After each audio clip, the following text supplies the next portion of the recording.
All right. So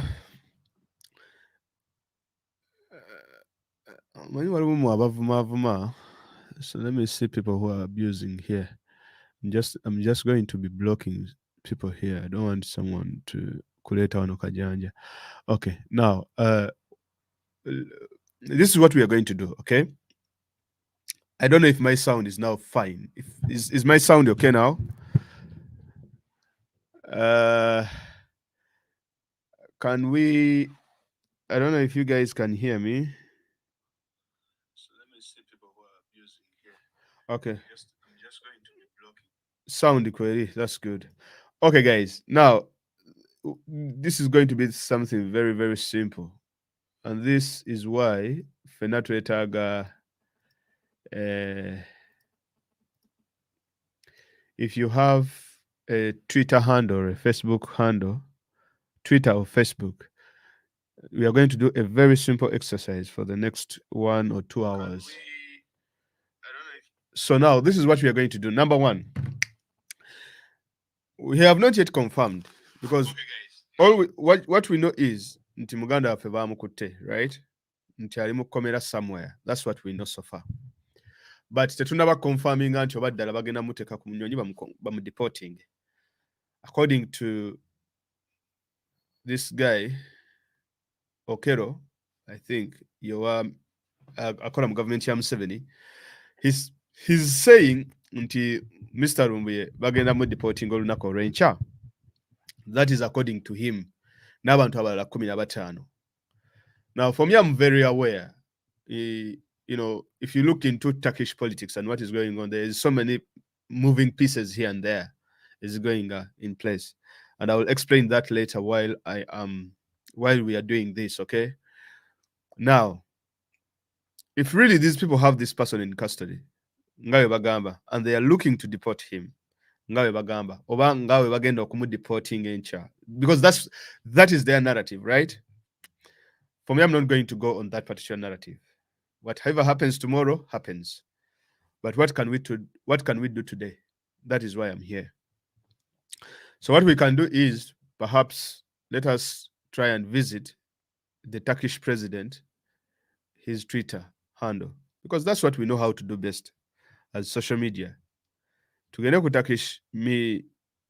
Turkish Twitter handle and let us get anything that you have about Lumbuye. Get all the screenshots, Zamina Okuvaku, East African, get all the screenshots. Get everything as you can. Those pictures, Zamine za Khashoggi, Nerumbuye, put these pictures all together. And I'm going to show you why it is we are going to go now to Mr. Erodgan's Twitter handle and bring it to his attention. Because we understand that most of these things might be happening without the knowledge of a head of state. That's very ekitu bulungi. Waliwo abantu abamu babikola in the background. Now, kyemugenda okukola right now, ladies and gentlemen, mugende ku Twitter handle y'omusajja gwe bayita Recep Tayyip Erdogan. And I'm going to be putting his Twitter handle right here, and then we can start off. All right, so okay, so there we are. Akeka Twitter ke oyo musajja gwe bayita Recep. This is him, on a president wa Turkey, okay? So, you see, this is why I told people nti mwetaaga ba MPs bamwe nga balina Twitter accounts nga zirina verified if it is possible. I don't know if at all, maybe, I don't know if the Secretariat has tried to push this, but I think it should be very important for opposition MPs to write something up. Because look here, Nzenganze, if I see these people of opposition, whatever, about NUP, but MPs, with the exception of Nkunyinji Muwada and a few others, Twina over 50 MPs within the parliament. Literally, if these people cannot stand up for us, if they cannot stand up for bloggers, if they cannot stand up for people, trust me, this is going to hurt the entire NUP. Like it or not, it's going to hurt them. Because the arrest of Lumbuye is not just the arrest of Lumbuye. The arrest of Lumbuye is the arrest of all bloggers Nadala Fe Abali mu diaspora. That is what it is. Because if you think that into Lumbuye, because so many things, some of us might agree with his things, some of the things we might not agree. But if Lumbuye is arrested and the Secretariat has no particular coordinated response on how to handle the matter, it's going to affect us. Mujja kulaba nga tekyalina blogger n'omu ajja. And I don't know where we shall be without people speaking. Because 5 days without Lumbuye, you can see a divo, a yamani. For me, I've told you. If Secretariat, I know they are trying their best, but what have the individual MPs done? Is there a coordination as leader of opposition? Is there a coordination of all these people? Yes, but we believe until for people power NUP, we respond with better. Sipapa yagala no tukuba amasasi. Like literally, Sipapa wanted to shoot His Excellency. But what did Sipapa do? I mean, what did His Excellency do? For me, I'm telling you this thing. So, we are going to this gentleman's street on Omusajja Gobaita Recep Tayyip Erdogan. Now, Erdogan is the president of Turkey, okay? But what you do is simple, because I see even some people here follow him, Bemani, some MPs here. It is, let me see, actually, I'm going to even check out all of the MPs. Whatever we can. Now, they have posted something here 2 hours ago. We are going to go to this Twitter handle, Recep Tayyip Erdogan, then to Genene Kweno, Turkey Sirumanyi, but this one, I think it means the government of Turkey. This is what it means. TC, Kam, Haba, Ska, Narigi, whatever. This is very important. 3 minutes ago, 38 minutes ago, we are going to tweet to TC, Kam, Haba, because of it here. We take a yocho nacho sobola nayenga chikwatagana ku Lumbuye, chikwatagana nga bye bifaananyi bye mulina Khashoggi and all that kind of stuff, okay? Kakati tusokere kweno gundi. Naye nga ziriko tweet mpitirivu. Tunyonye etaliiko tweets nnyingi. Waliwo eno. Eno teriko tweets nnyingi eno. Eyo gye tugenda okukuba. Tulina kunyonya etaliiko tweets nnyingi so that our tweets do not be covered, okay? Whereas they are getting the updates. So you go here, guys. Tugende kweno tweet kuba mwana kigayi kirina abantu bangi. Tugende kweno tweet ne sembyeyo. His last tweet, the one that he retweeted. Let us go and bombard this tweet with as many tweets as possible. Eno gye muba mugendako eno. I know there are so many people on this tweet. Naye muteekeeko as many things as you can. For those of you who can write messages and then translate them to Turkish, that would be very perfect. But if you can get the pictures, they will start asking questions. Who are these people? Who is this guy? What is this and this and that? If they start asking questions, our message is going to be delivered. So let us bombard this with as many tweets as possible, just like we have been doing in the past. Muteke ku tweet this one that Erdogan has retweeted, this one, right? Because enough very few tweets, I think 368 tweets. Okay? Kati ate eno zinendala zina tweets nyingi, our tweets will be covered. 3.1k tweets. Let us just go to this one. Eno gye tuba tukuba eno. 369. This is where we should put our tweets. Put your tweets here. Put the hashtag Free Lumbuye and all those kind of, and all those kind of drills. But the only way we can be effective is if we throw at least throwing like 1,000 tweets on this. This is good. Akram Cruz, wherever they know. Akram Cruz, I don't know what this message is, but please, can you translate it? Can you take a translate and what this message means? We can even use these messages. Please, of course, send a message on Omusajja Jawandiza. Alabika Lutaki alutegeera. Ono Luteke alabika alutegeera.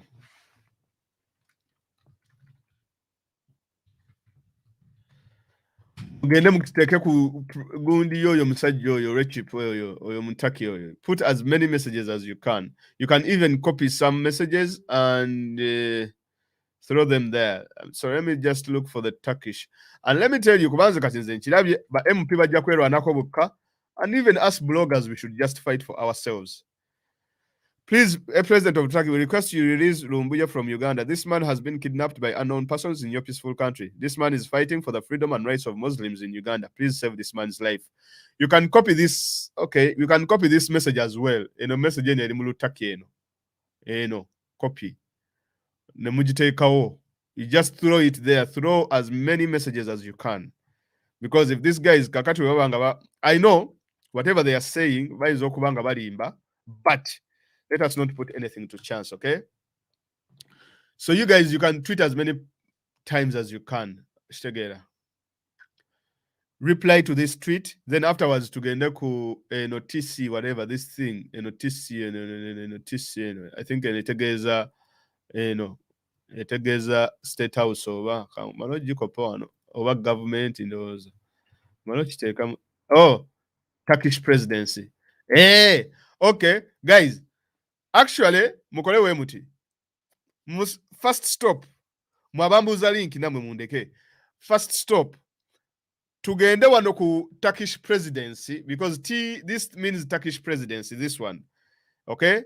Tugende kwene ya Turkish presidency eno yennyini bakatekayo tweet kati tujibombarding eno because this one doesn't receive so many tweets.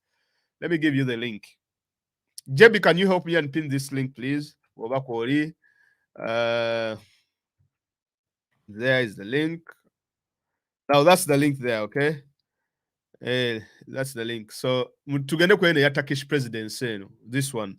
We should bombard this one. Like at least 3,000 tweets. So let's bombard this tweet. Okay, guys.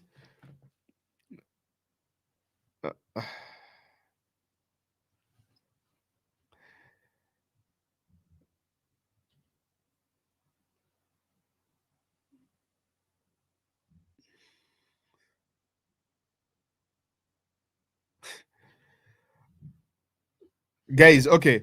Let us throw stuff on this Twitter, okay? Muteke kweno Twitter government. Then I'm going to show you another thing. I'm in Telegram. I'm going to show you another thing. If you have Telegram right now, wabanga tunaji downloading, this is going to be very important. Please throw tweets here. Muteke o tweets wano banai. Tweets muziteke wano. Yeah, I'll thank you, Faiza. Yeah, you're doing a good job.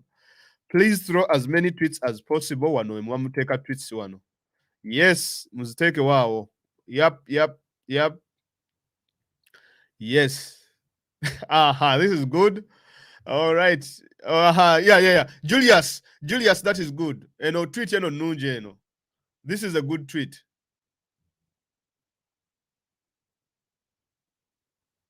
But mukose tweet ya DW use this DW tweet. It's also good. The DW tweet is good. Mufune tweet says zina mawulire bichi ebyo and all this kind of stuff. So you use that, okay? Bombard this Twitter and tweet link in jitade wao. Someone can help me pin the link. I don't know why I can't pin the link, but mujiteke like as much as you can, and then we can see what we can do.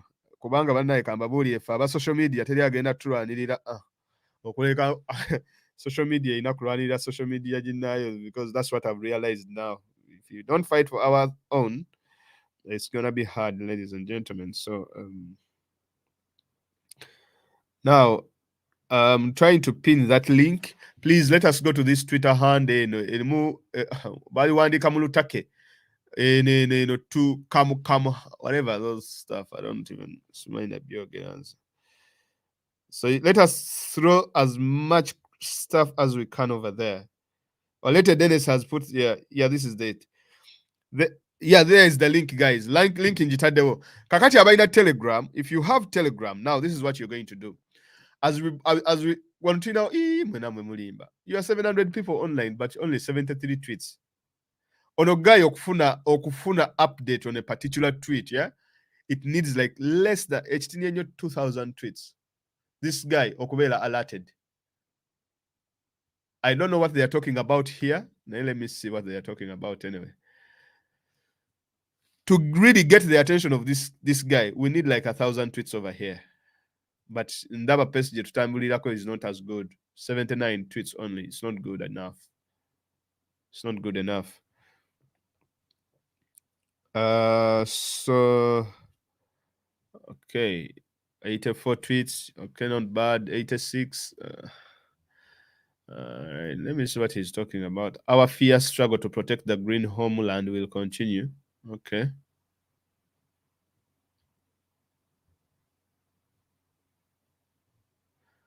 Okay.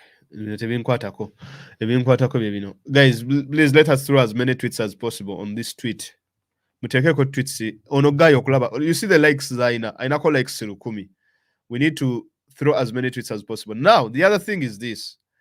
If you go to Twitter handle yono guy, and let me check out his.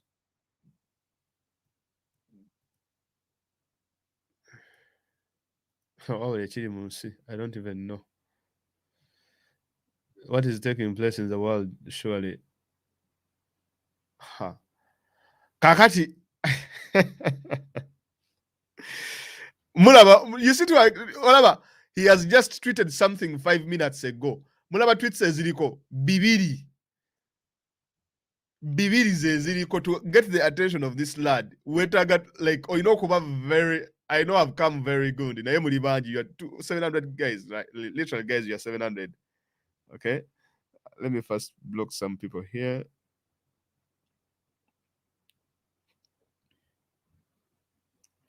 I'll be blocking people here. Guys, ono guy okufuna attention. Mwino okubanga mumukubye tweets nga bisatu. Sorry, 3,000. You see this?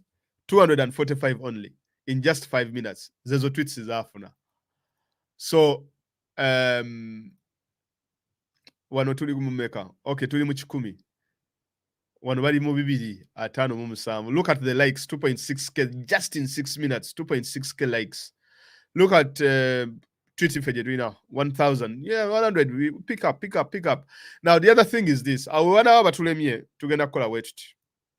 As ngawe mutekawo, okay? Awe waganye as well to get more attention tugende on his Instagram channel. Now, his Instagram channel wogenda no ku Recep type Erodgan. Sorry, Telegram. Telegram ye in private. Right? I don't know if anyone can post on this Telegram, but let me see. Unfortunately, you cannot post in the channel, but let me see what we can do in this channel. Okay, channel.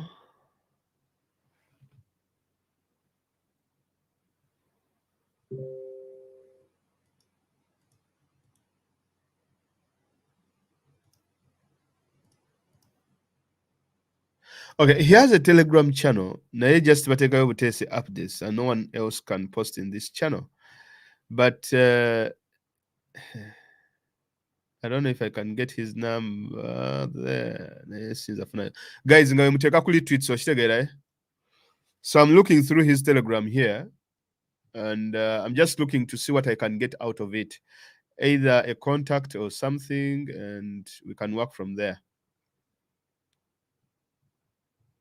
Now, the other thing that I know, this is all us trying to do something about this entire thing, okay? We are just trying to do something about it. I do understand. You should all understand. Nti tugezaako okubaako ne kyetukola.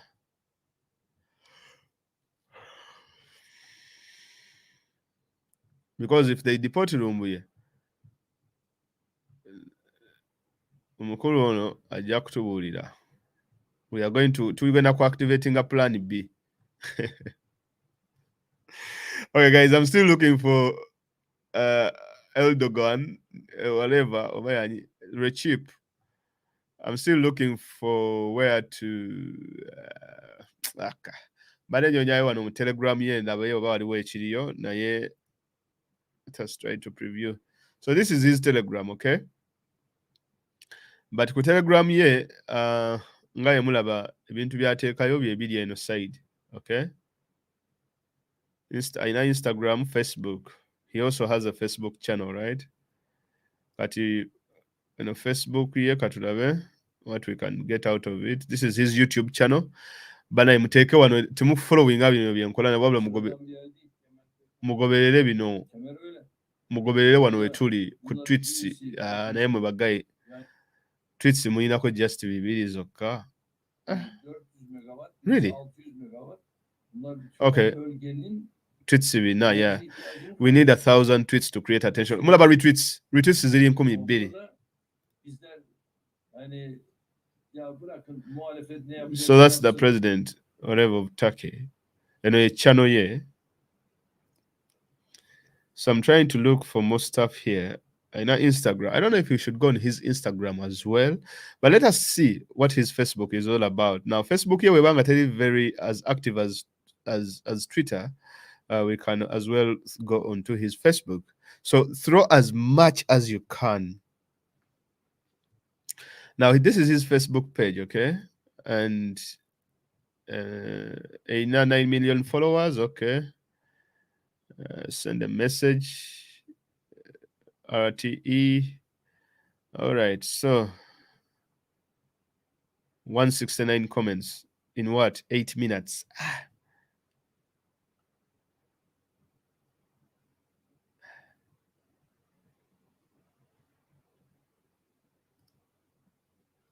Kale guys, mumalize Twitter, tugende ku Facebook here. We put the same messages, but then YouTube we don't need.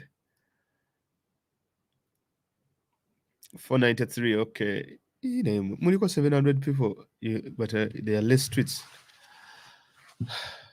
The reason as to why ngansaze what to say tweet here, no, is because it's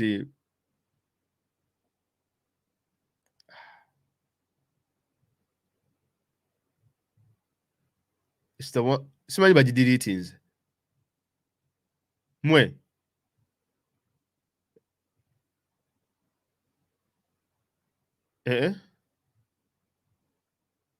Wait guys, abayayite babanga batu deleting. Okay, oh ekyaliwo.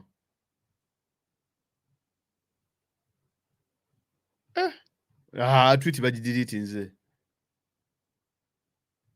Okay.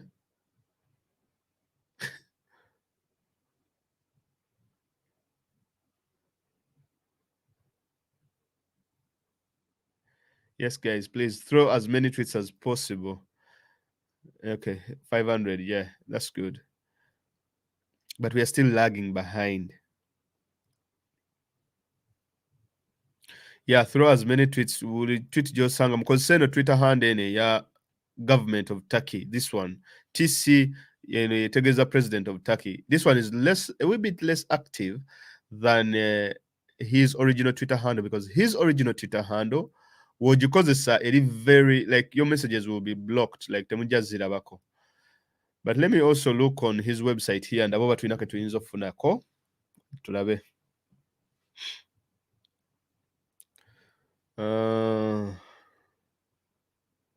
Facebook, follow the president, Instagram. I don't know, but abasobola okuba essimu ezo mukube essimu zino, please call this number guys. If you can make a call, a number ye internationally, you can make a call, that's the number.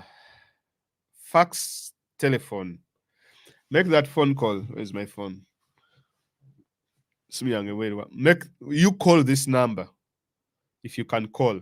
This is the contact, Ankara, corporate website of President of the Republic of Turkey. Make that phone call.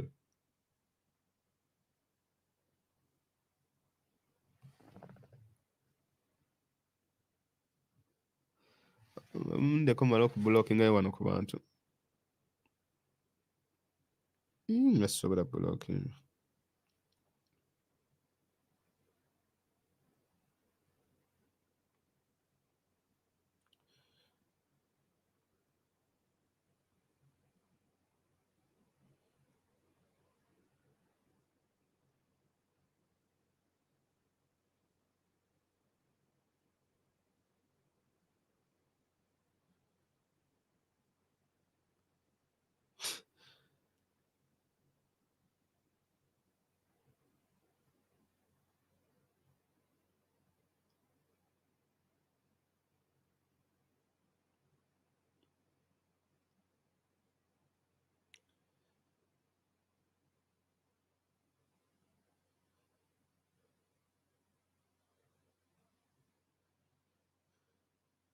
Okay.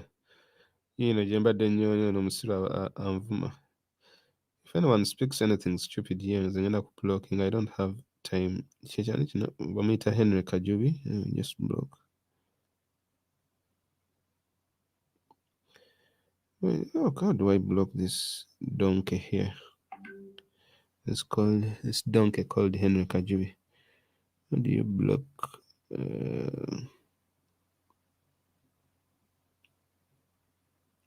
Please do not insult Temuvuma. Just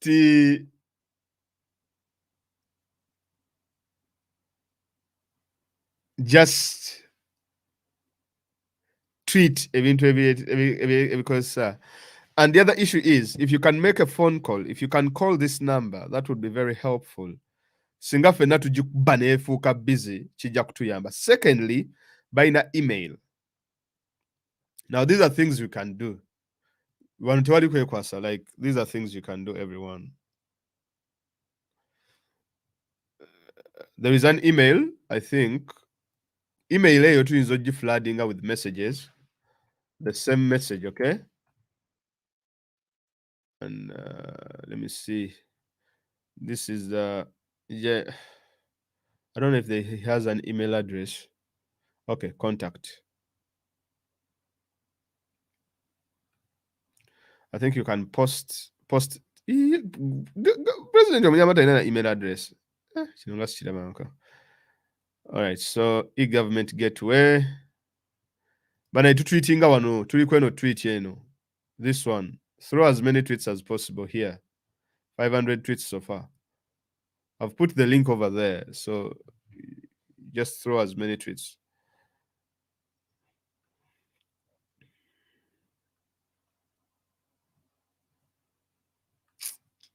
All right. Let me see this government gateway here. What he has. Okay.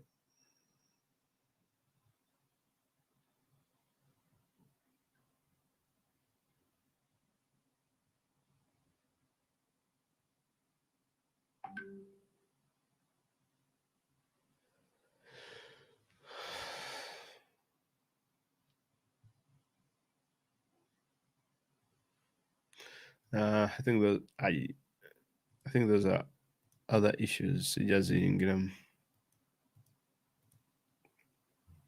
Okay, guys, let us tweet. Okay, let us tweet here as much as we can.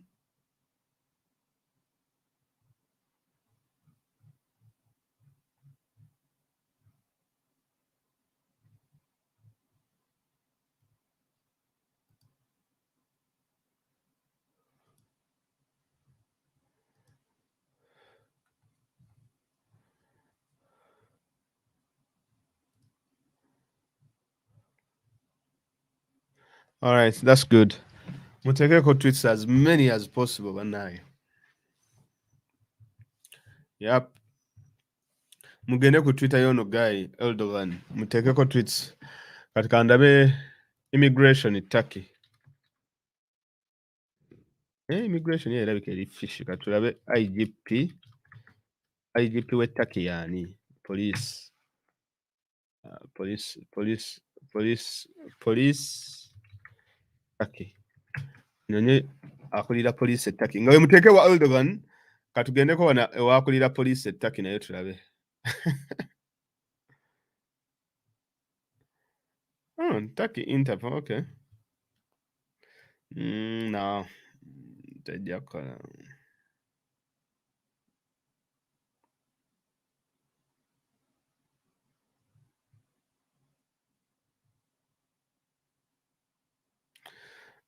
US Embassy Turkey, okay.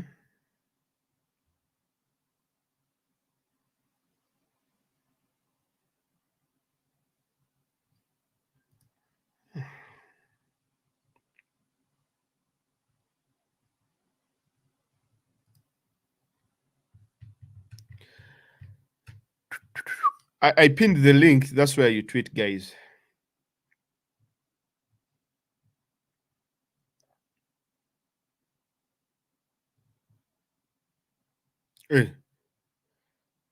Nondi wafu.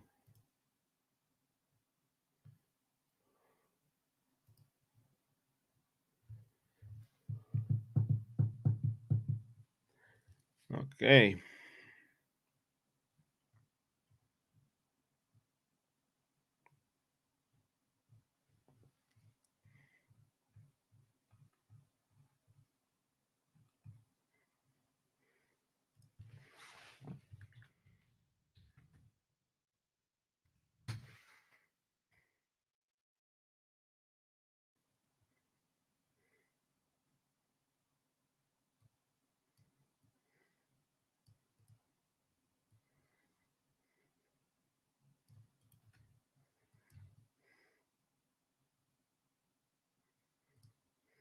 Naikanjifunye.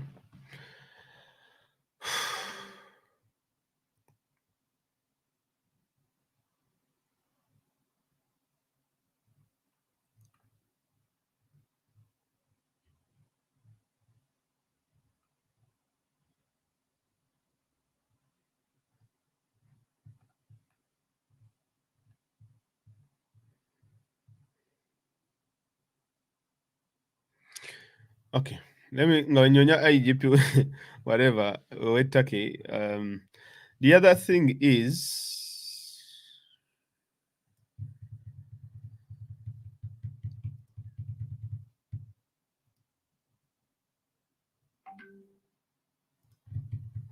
this is where we should be tweeting, guys. Tweet here, okay? Here. This is where you should be tweeting. But it's so sad that we haven't even got 1,000 tweets. I don't know, maybe it's the time. Kumi. Okay, so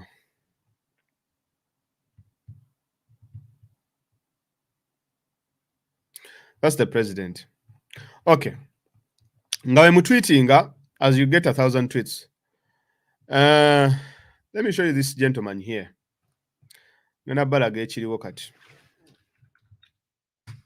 Lwaki tweets zino ziri very very important ku bintu bino bye tukola, guys.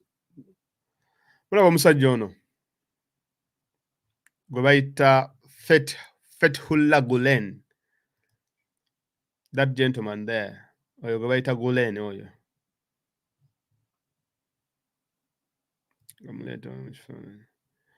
This guy. Oyo. Gulen oyo. Now this guy, in 2016, government ya Turkey egamba that gentleman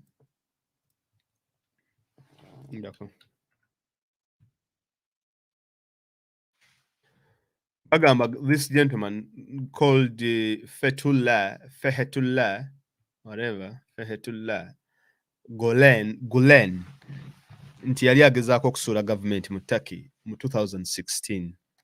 Some of you must have followed that story. Gulen. Gulen is a sheikh. Yali seeka mu Turkey. Era ya creating a movement gye bayita Gulen movement. Kati Gulen movement eyo nga onolaba Islamic Brotherhood mu Egypt. Omusajja ono oyo gwe mulaba oyo. Nga olaba Islamic Brotherhood mu Egypt. Kati mu Turkey omwami oyo gwe bayita Gulen yali ya creating a movement ye gye bayita Gulen movement. Mu 2016 waliwo abantu abagezaako okuwamba government ye Turkey through a coup. Era okukakana abantu, I think 250 people died. Thousands were injured. Like it was a really, really, really brutal coup yali taking a place mu Turkey. Kakati Gulen kigambibwa nti ye yali emabega wa coup eyo. Coup eyo yali eyagala kujjako president ono aliko gwe tutweetingira gwe bayita Recep Tayyip Erdogan. Oyo gwe mulaba gwe baali baagala okusuula. Ono Recep abatamanyi, he was a former mayor of Ankara, I think. Oba yali former mayor wa Istanbul oba Ankara, one of those two big cities.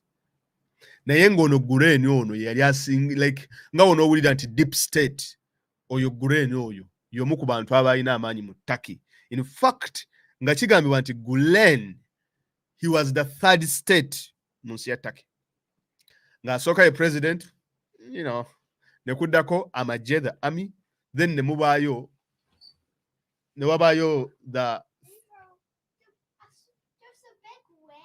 oh, okay, let me come. I'll come and see it. 2 rounds or 10 rounds at the time. Oh, okay. So I'll come and check it out, okay? Okay. No problem. Oh, sure. I don't know if it has battery anyway. What? I don't know if it has battery. Okay, maybe check. Oh, yeah, you can charge it if you want. So, Mr. Kati, now this is the bigger story of Fred. I don't think that there is a correlation, but there is a lot of overwhelming evidence eragawo correlation wakati ngenda balaga how all this is connected to Uganda. I think most of you have already found out. As you guys go and tweet, please mugende mu tweeting ono guy buli sawa atekayo tweet. If you cannot keep up with his tweets, tugenda kuba tulabye nnyo. So you should be tweeting here. Throw the tweets, guys. Now mbadde nkyabanyonyola about Gulen Fetullah. Gulen yali agezaako ono aliko president we Turkey kati agamba nti ono yali ayagala omusuula. Kati ono guy gwe bayita Gulen yali acreatinze kye tuyita deep state. I say deep state. Naye yali acreatinze some sort of emirandira mu magye, mu polisi, mu public service, nga abantu abava mu Gulen movement beba butikidde ebintu ebisinga byonna mu Turkey. Neyo movement ye bayita Gulen movement. Kati Gulen movement omusajja ono balina sente, movement ye badde ne sente mpitirivu, so much money all over the world. Investment on a sheikh, by the way, this guy is a sheikh. This guy is a sheikh. Investments obaje bajja sente zaabwe zisinga babadde oba baali baziteeka mu masomero. Abasinga kumwe e Uganda mumanye essomero lye bayita Turkish Light Academy. Waliwo liri awo side zeeyo ng'ogenda ewali Serena ekigo. That's where that school was. Essomero eddala nga baliyita Galaxy International School nga liri side zeeyo ku Lwejjinja. Essomero eddala nga baliyita Turkish oba primary school nga liri awo ku Entebbe Road. Amasomero ago gaali wansi w'omukulu oyo gwe bayita Gulen Fetullah. Ono omukulu ye yali nannyini masomero ago. Kati omukulu ono bwe bamala nindeko katono. Okay, ndete ekifaananyi kye kirabika obulungi. Omukulu ono bwe bamala okulaunchinga allegedly kuneegaana, Erodgan n'alaunchinga olutalo ku mukulu Gulen ne movement ye worldwide. Era yagenda visitinga ensi ez'enjawulo nga we ngendo balaga wano.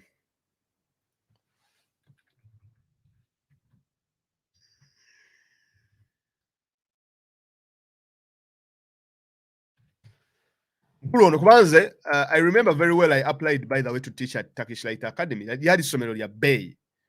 Nsibuli kachicha nti yali atwalayo omwana. Right? Turkish Light Academy wali toyinza kumala gasomerayo ne Galaxy International School. Sibuli omuntu yali asomerayo. Kyova olaba nti Erodgan ya meetinga Museveni mu 2016, June 2016. Because Erodgan yali ayagala investments eza Gulen eza Turkish Light Academy zonna bazikwate baziwambe baziteeke under new administrators abe Turkish. Olaba n'amasomero ga Turkish Light Academy bagakyusa amannya kati bagayita Turkish Academy or something like that. I know these things because nalimu education mu Uganda as well. Olaba mu 2016 Turkey's president will visit Kenya as part of his 4-day visit to East African tour. The reason as to why Erodgan visited he visited Uganda, he visited Kenya, he visited Tanzania, he visited South Africa is because Erodgan yali ayagala amasomero gano gasibibwe gajiwe mikono gy'aba Gulen movement gabenga gaddizibwa mikono gya Turkey. That is why he visited Uganda. wano yali yakamaliza oba ku yali ewedde wano oba yali tennaba nakuggwa. Kati kambalage wano Turkish coup.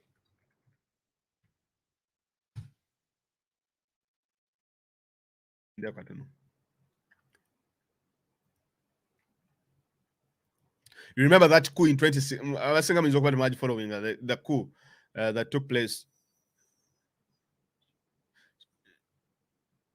in Gundi. In what? Yes. So Erodgan, that the coup took place between the 16th and 15th and 16th of July 2016.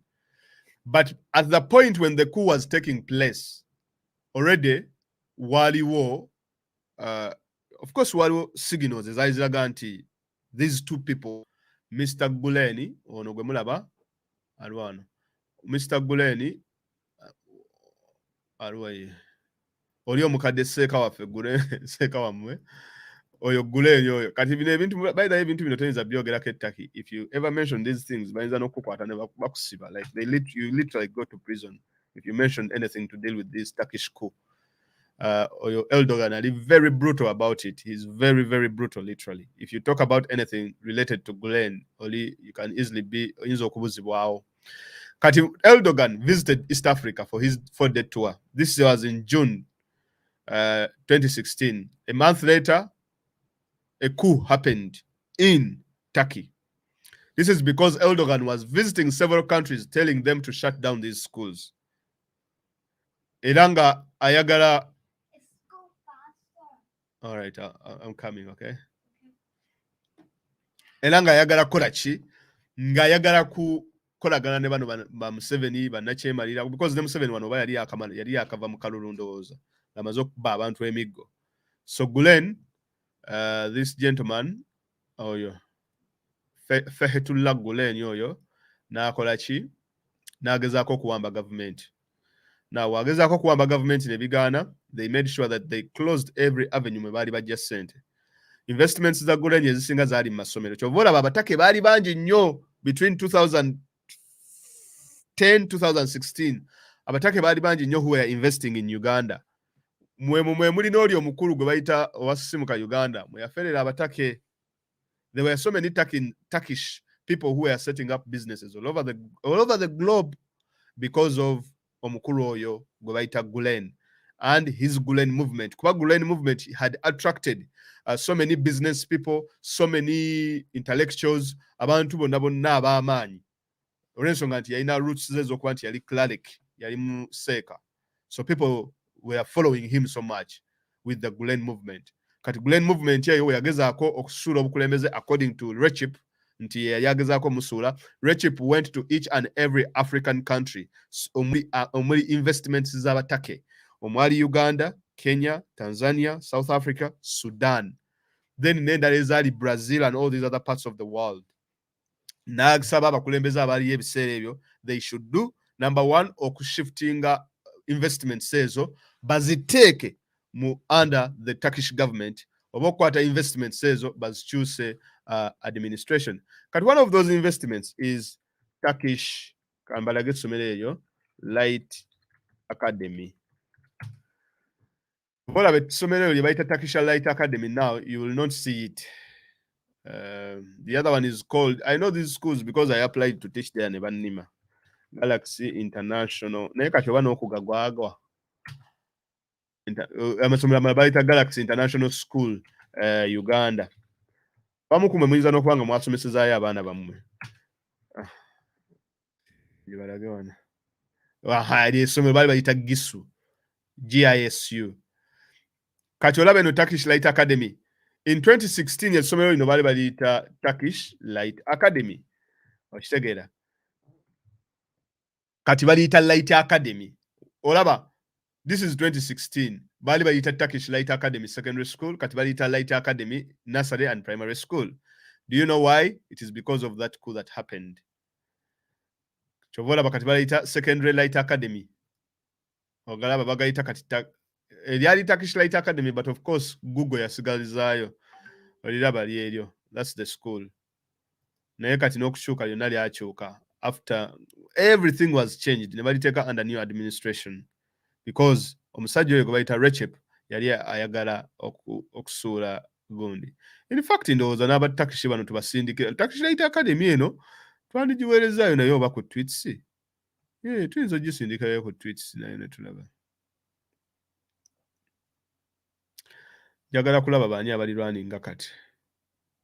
I used to pass by to see academics. Chovola batibajja nakulaga who is the headmaster bichi. They no longer show those things.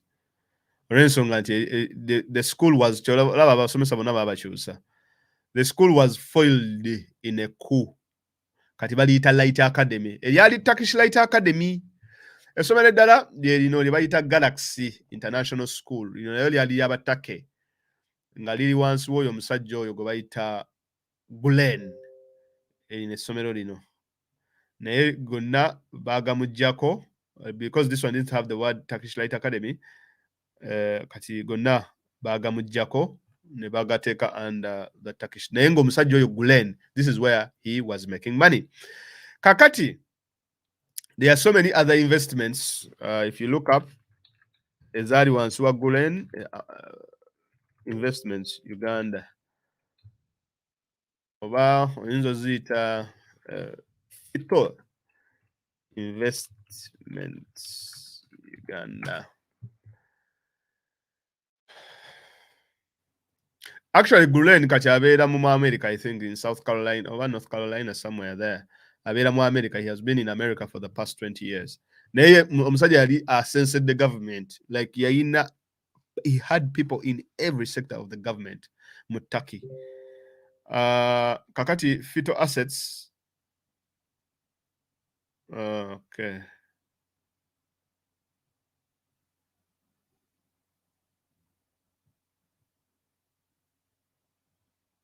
Okay, kakati kamalege etkeno abasinga noza mwagirabye. Look here. July 2021. Turkey in talks with Uganda over the closure of FETO assets. 29th July 2021. Turkey continues discussions with Uganda on FETO assets.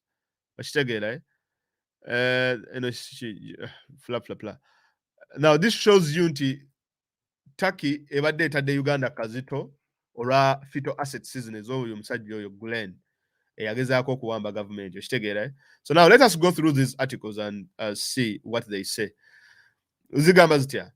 As long as FETO-linked institutions operate in any country, such a country risk of rebellion, says analyst.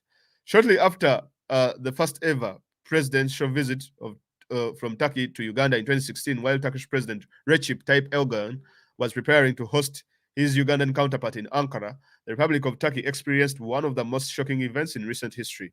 The fateful night of July 15, the world watched in horror on social media an attempted military coup from the beginning to the end. A coup attempt was orchestrated and executed by Fethullah terrorist organization of FETO and its US-based leader Fethullah Gulen, which had been engaged in a struggle with the Turkish government since 2013. Its followers within the armed forces used lethal force against civilians. Tanks rolled down the city streets. Fighter jets bombed the parliament, the presidential complex, the buildings of the National Intelligence Organization, and the Turkish Directorate General of Security, and attempted to assassinate the president. Erdogan addressed his country via FaceTime, blah, blah, blah, blah. In the end, 251 people were killed and 273 were wounded. Turkey and Uganda established diplomatic ties 50 years ago. Okay, that's not the point. The point is here. Although some FETO-linked infrastructure in Uganda has been incapacitated, sources have indicated that one of Uganda's big private hospitals in Kampala that has been operating since 2019 is run by one of FETO fugitives who fled Turkey after the defeated coup, whose assets were frozen in Turkey. Another lesser FETO affiliated private hospital is said to be operating in Jinja, Eastern Uganda. Kakati katunyonye mwabasawo mumbulire ddwaliro kiri mumanyi mu Uganda erikolebwamu mu Turkey nga yalirwaninga mu Eastern Uganda as well as other places, because that person is in the interest of the Turkish government. I don't know if you guys can connect the dots, but that is quite interesting to me. All right, is run by one of the FETO fugitives who fled Turkey after the defeated coup, whose assets were frozen in Turkey. Another lesser FETO-affiliated private hospital is said to be operating in Jinja, eastern Uganda. Kandabe Turkish hospital in Jinja.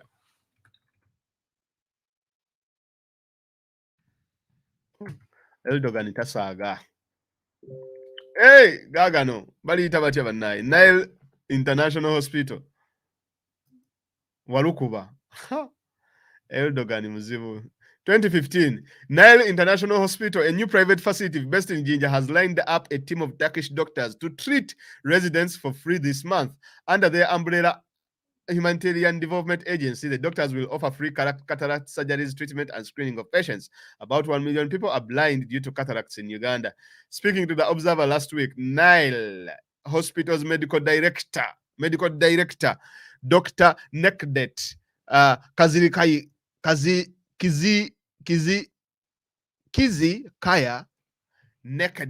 Kizikaya said the 10-man Turkish team will be available from February 1st to March in the new complex. Now let us look up this hospital.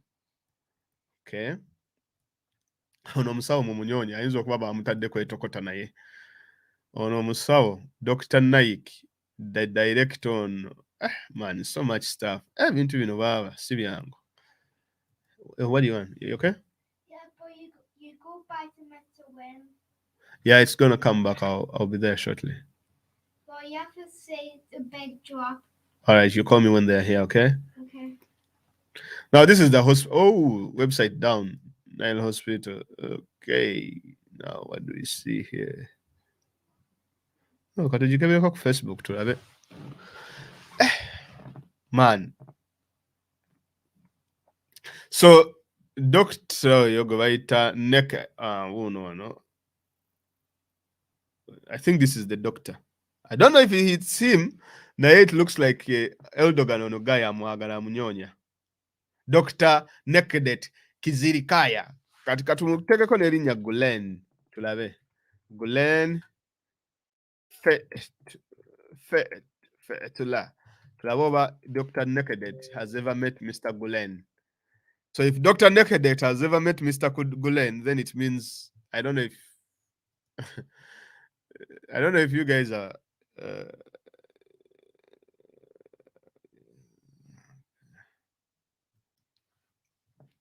yes, confirmed.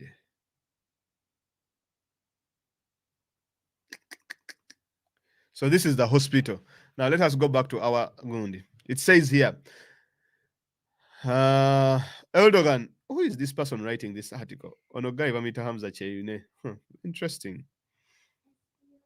Oh yeah, I'm coming at him. Okay.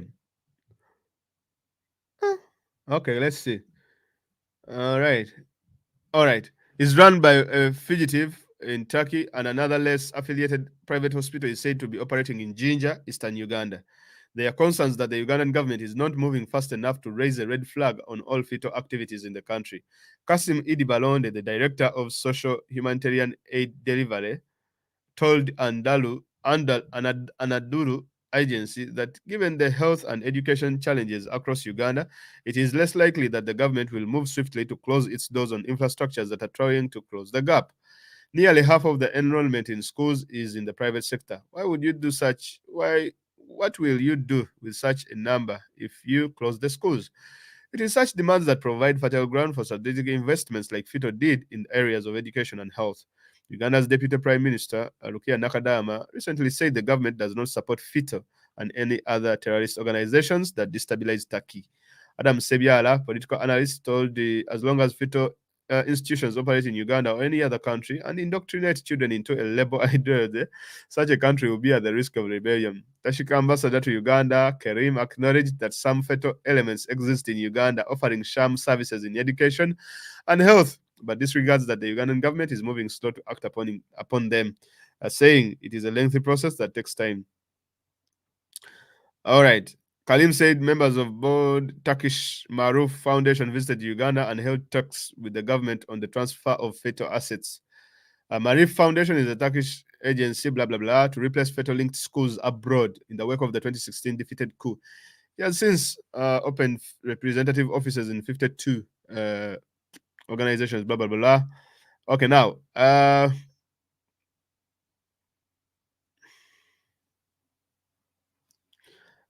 do you guys get the idea? Now, this is July 29th and 2021. That is just 2021 when Emabegako. All right. Oh. I don't know if you guys are actually tweeting. So your doctor ibaleka bamufunye bamukutte.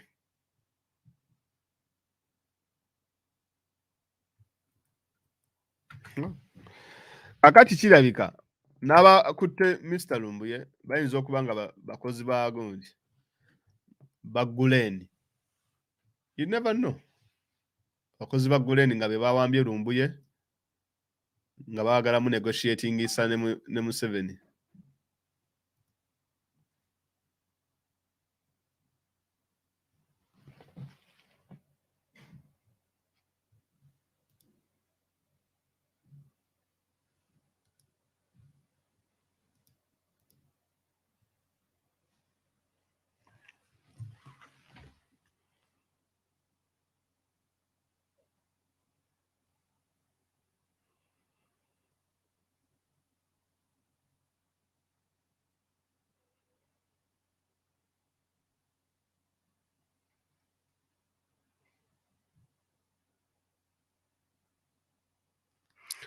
So, I don't know.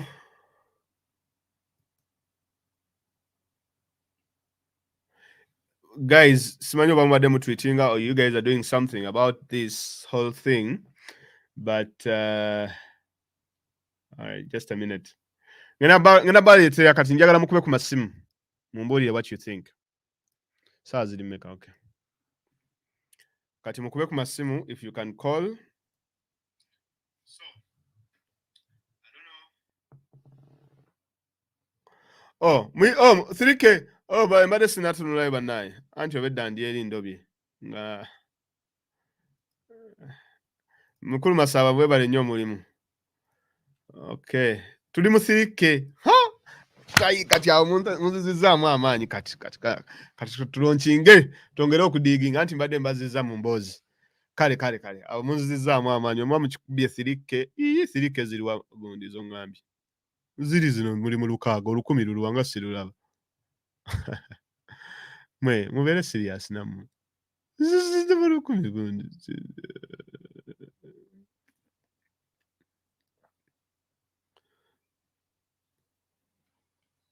Ono yaani ono Sulaiman Soyulu. Bano bonna tulina obbatunulamu. Tayipu mu muteereyo 1000, tayipu mu muteereyo 1000 bannaaye. Mugaye muwezezza olwo 1000 si lwammwe baganda bange. Ono omusajja ono alina abatweets kasita asuulayo tweet bw'ati. Olaba tweet eno gye yakateeka yalina 4 love lukaaga. Kitegeera. Kati simanyi kye mutegeeza nti muwozezza 3000. Oteeka wano kana bobeeza ffe zijja. Olaba 3000. Buli wateekayo post tweets 3000 ze zijja. Kati olina okumakinga sure nti olina either kuteekayo more than 3000 or something like that for you to make a dent. Kati wotakola ekyo kyova olaba nabagambye tugende wano ku Twitter ya President of Turkey. Zino ziri tweets 600. Ne Mukama Katonda. All right, so yes, thank you guys. Mtekeeyo tomanya.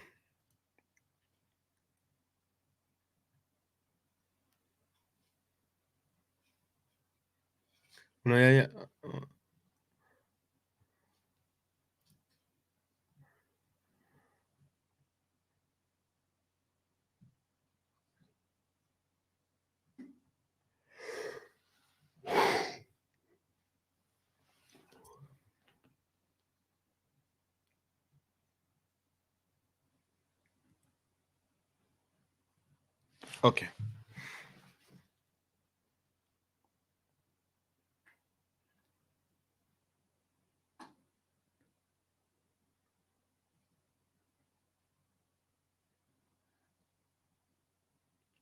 Alright, waliwo update ezze okuva ewa mukulu muwanguzi agaye nti don't fall for Museveni's propaganda machinery. Stay focused. Our team in Turkey is focused, and Comrade Fred will not be deported.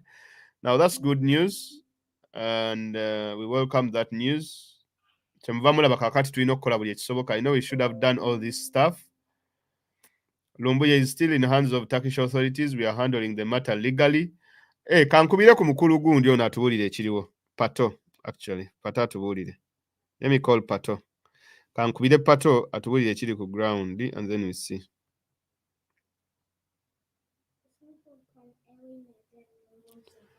Okay, that's too much then.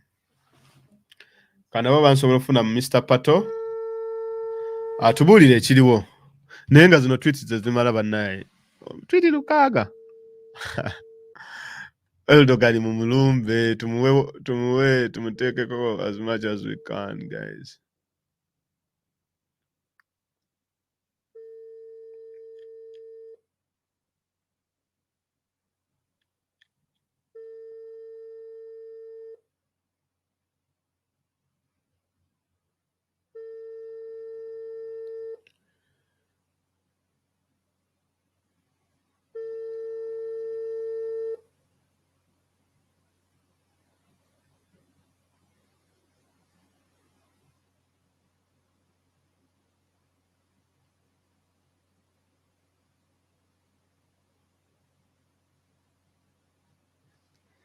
Pato takutte.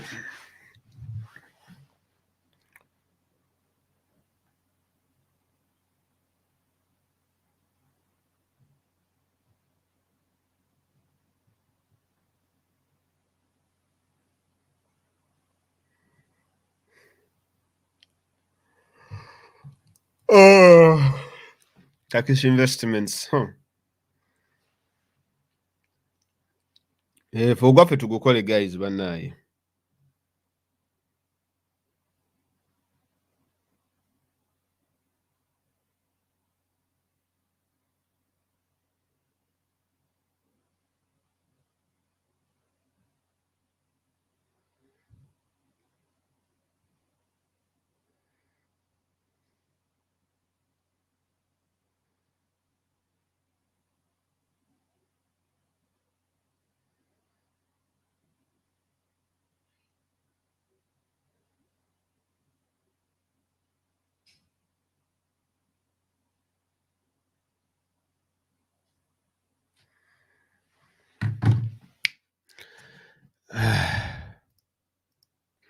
Naye mbabuulire mukube essimu mugirina kasita soke nziggyako bino. Naye nze ekinsesa abantu abaseka nti Lumbuye bamukutte ate ne bavaayo ne bawoza nti no bali mu baagala kuggyako Museveni. It really beats my mind. Nti bali yose ne bamukwata twagala kuggyako Museveni. Museveni watuukira okukwata omuntu, watuukira okulaba nti naamukwata, omanya nti omuntu oyo ddala abadde w'amaanyi n'okusinga gwe. Kuba gwe bwe bakuleka kitegeeza gwe tolina ky'oli, like you are not a threat to Museveni. You are not a threat to the dictatorship. Naye ka Museveni kasita kakulumba ne kakwata omanya gwe kyova olaba togenda kusigala kyekimu. Essimu yiiyo. Kakati bannaye mutweetinge nga bwe twogera ku nsonga zino, naye what I understand now is that a few updates have come out so far okuva ewa Pastor Muwanguzi nti biri propaganda bye biriwo n'abalala bagamba nti bannamateeka baffe bakola buli ekisoboka ettake, naye titwagala at least abantu mubawe update abantu bamanye, naye do not naddala mukulu abali ku ground ettake, please let the people know. Okitegeera kyokka bannaye. What? The sun's coming closer. Oh. Yeah, I have a yacht. You will miss the rain. All right.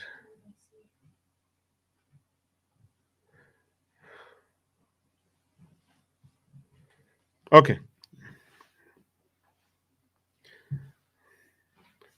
You sit down there, okay? Sit there? Hello. Yes. Mbadde nsaba kugamba nti weebale kuweereza naye kyenjagala twetangaazeemu ng'ate tetugenda kufollowinga propaganda.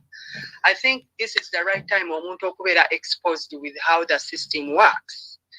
Bwe baba nga bakutte nga tolina bipapula oba tolina passport olukwata lemmeeta nga bakudipootinga. Anti kyekyo kye tugamba nti kino kirimu sophisticated nti they are trying to either wewaba nga ddala bituufu waliwo ebintu ebiri hidden of course kuba nettake nga wobiraba nti bebagezaako okuzannya si bituufu okitegeera kyova olaba nti if you dig so much into those ebyaliwo mu 2016 nabino nabiki it a bit makes sense. Is it a case of exchange? And the problem is this. Of course, we have limited information from Turkey. Twina limited information. Turkey has not officially said anything. Yes. Twina limited information. Now, what we see is there is a correlation between Mukulu Nkunyinji Muwada ne none of Onogayo Okero byayogedde nti there are 15 people. Oba ono Okero nga yabijje wa Nkunyinji nti there are 15 people. Ambassador Yamugambye, I am going to share our meeting with the Minister of Foreign Affairs. Yachiwandiise nacho. Meaning Okero pitching off some information. Okay. Mubyamwada, because they shared that information. Remember, Muwada is just a shadow minister. They are just exchanging prisoners. Naye nze eno gundi deportation ya Lumbuye egenda okubeera the fastest ever. Kumukwata in this very week kwe kutuuka e Kampala. So kyekyo nakyo kyokka kibakubisizza omupiira ogwokubiri. Is about to retract those statements nga bwe yakoze jjo. Kubanga be bakwata nga tolina mpapula. Bonna abafenna abaali bayiseeko mu system za immigration. Basooka ne bakutereka n'ofuna legal means ne bakutwalako mu kkooti. Si kyekyo? Kituufu. Should we assume nti Lumbuye bamututte mu kkooti ne tutamanya ne bagumusalira quickly n'abeera nga now the judge has decided that he should be flown out? Bw'osoma ebintu Muwada bye yabagambye nti okuwa Lumbuye Uganda authorities waakiri bamuwe UN.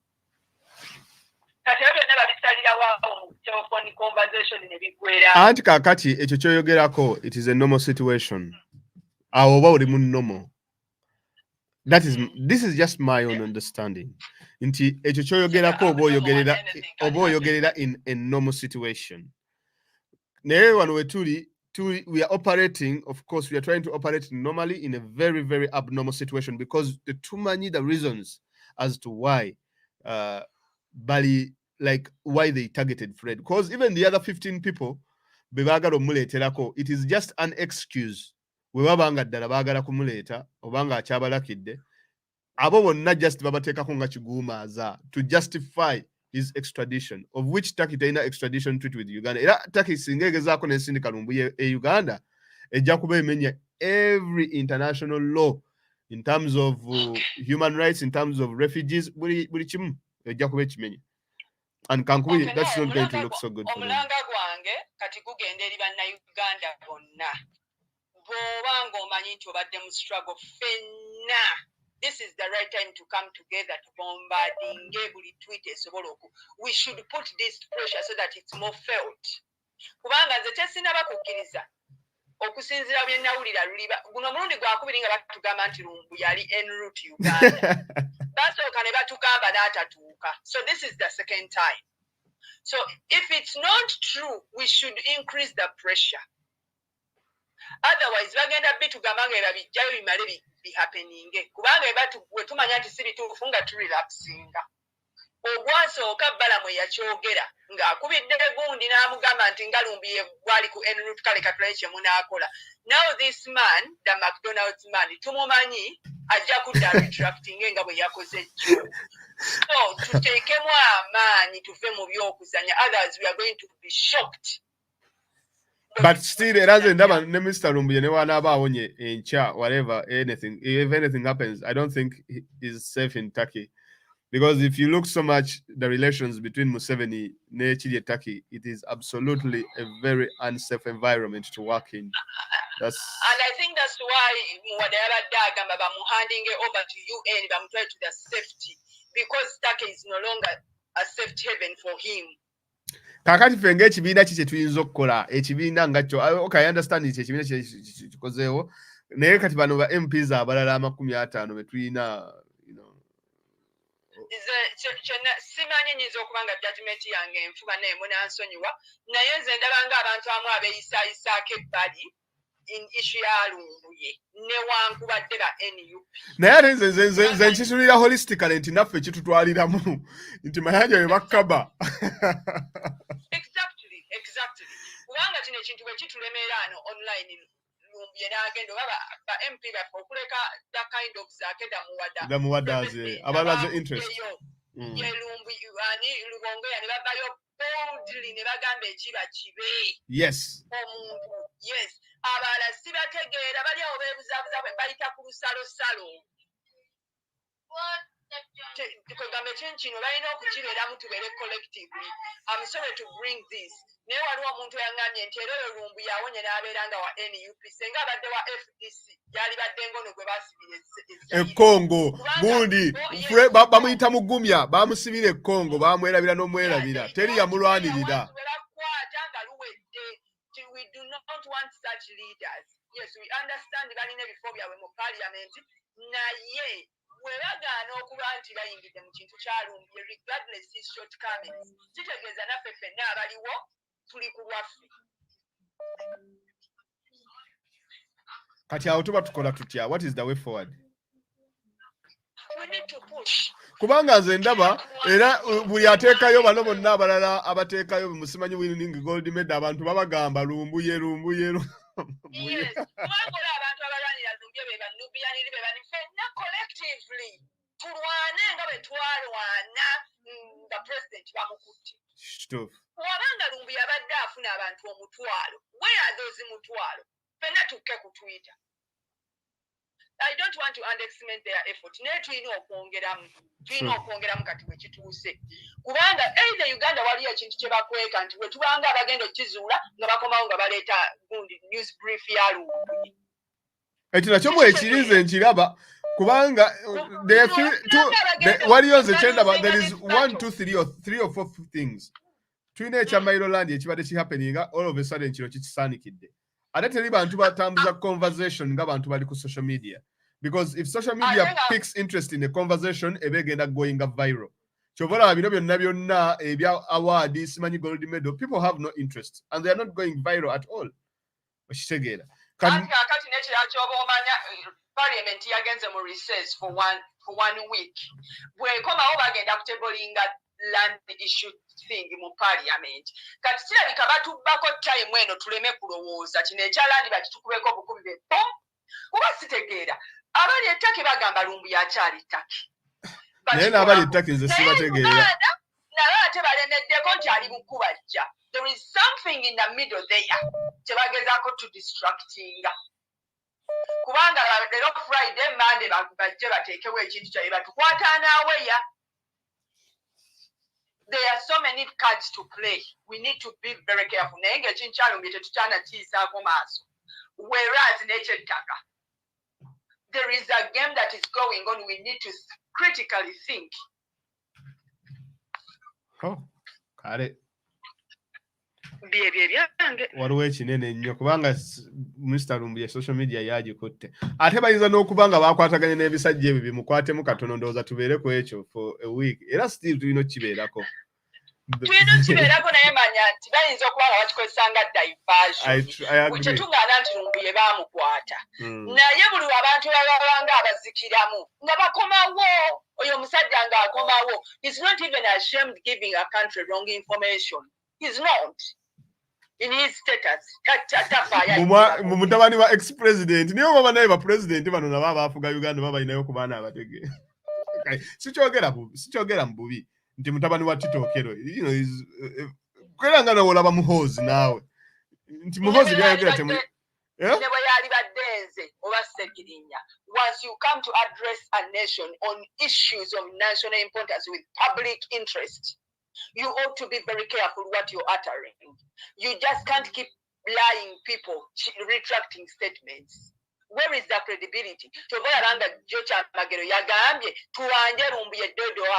Something is not right.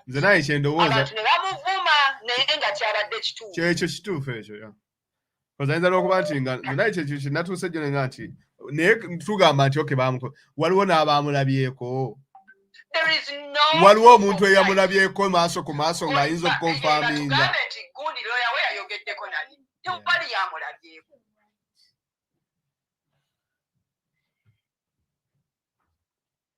bitiisa kuba bajja kugamba nti twamuresiivinze ku kisaawe Entebbe nga tewali yadde ne munnamawulire bagambe nti yazze yekka abule bajja kumuleeta ssaawa nga 10 ez'ekiro nga bannamawulire tebali on duty. No, waliwo ekintu ekigenda mu maaso tulina okubeera nga twebeereramu okusingaku bwe tuli. I have a feeling bayinza n'okuba nga they injured him so much yayinza okuba yafa. Waliwo ekitali kituufu kubanga we need to press for proof of life. Ani yalabyeko? Bakato baamulabyeko. Ani yamulabyeko? Yayogeddeko nabo. Update gyenfunye muwanguzi agambye nti tuve ku propaganda wa Museveni nti omukulu bali mumukolako baagala kulaba nga takomawo. Ekyo nange nkisomye ku Twitter. Naye njagala Pastor Mwanguzi atugambye nti gundi n'ayogerako naye. Ekyo kijja ate kukakkanya emitima on top of kyakoze eki. Kyatugamba. Kati tulabe omukulu Sasi Marvin oba naye ayina omuntu wabanga talina mpapula kitegeeza takkirizibwa kulabako balooya nakwogera. Anti erittake si okitegeera erittake. Kale ndowooza ebyattake bikola bulala. Si tokitegedde ttake eri eriki because sitegeera if I overstay that means bankwata lawyer talina kwogera nange sirina kulaba Luganda bankuba bankutte as an overstayer kati ate olwo bwe mba nassemu kala kabalabba mulaye ettaka enzibu. Okay. Okay, naye nga waliwo ebitagatta bulungi. Kituufu. Kale katufune ku balala weebale nnyo okuteesa. Okay. Obuzibu n'Abannayuganda abali ettaka nabo tebakola ki. Halo? Wangi nyabo? Wewe kuweereza taata. Kale nawe weebale kubeerako. Omukyala muleke kyayogedde. Abataki bantu bazibu nnyo. Nze mbeera nabo wano ku flat. Okay. Bantu bankwe. Kituufu ekyo. Bantu bankwe beesesa naye nga bali mu luli. Backstabber, nga bw'onoobeera nga mubeere London. Nze nalaba neighbor wa sister wange nga ndi London. Ng'alimu olwo agamba halo ate badda muli naye ng'olaba nti no this feeling tagiina. Okay. Kati tudde ku Lumbuye. Kati Lumbuye nze nsomye etteeka lya ttake wano erya deportation mpeezaako ku link. Kati nja kuddamu ngibikkule website kubanga njigadde. Naye bagambye omuntu bayinza omudipotinga nga criminal wanjaga nga muntu ekisooka muntu wanjaga ekyokubiri omuntu ng'abadde ayeekera ensi ki ekyo okuyeekera nga bw'onooyeekera kati nze nsomye mateeka gaabwe nga bwe omuntu gwe bakkirizibwa okudipotinga. Okitegeera kyengezaako okugamba? Enjaba. Nsomye etteeka nga mbuuziza omuntu lwaki omuntu bayinza omudipotinga biki ebivaako lwaki bayisobola omudipotinga kati nze ne bampa points 3 ezibadde so important omuntu nga terrorist ng'ayiggisa ensi nga mutemu omuntu omulala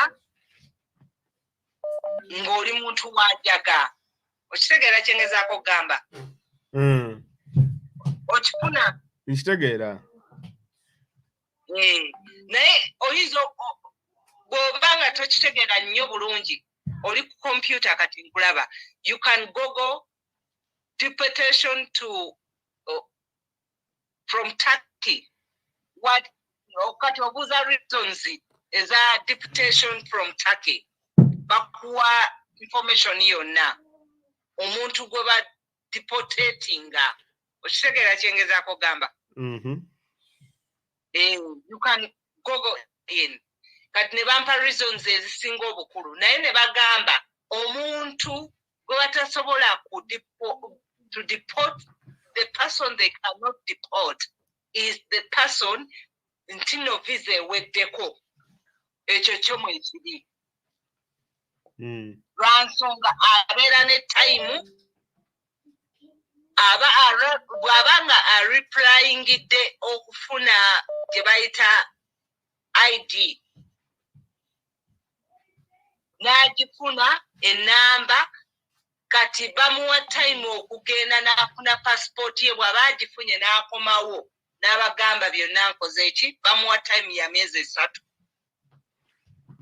3 mwekiri omwo kati bw'afuna time n'afuna passport ye n'adda ku embassy n'abagamba bannange passport yange kati ngifunye manya ku embassy n'agamba passport yange ngifunye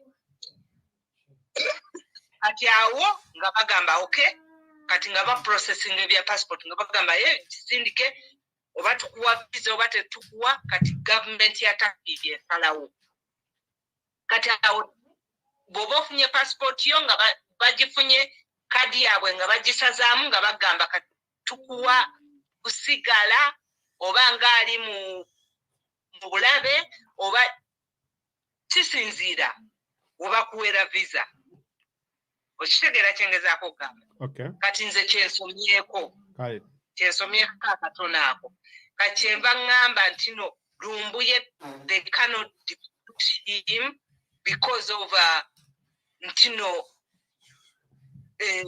passport ye yagwako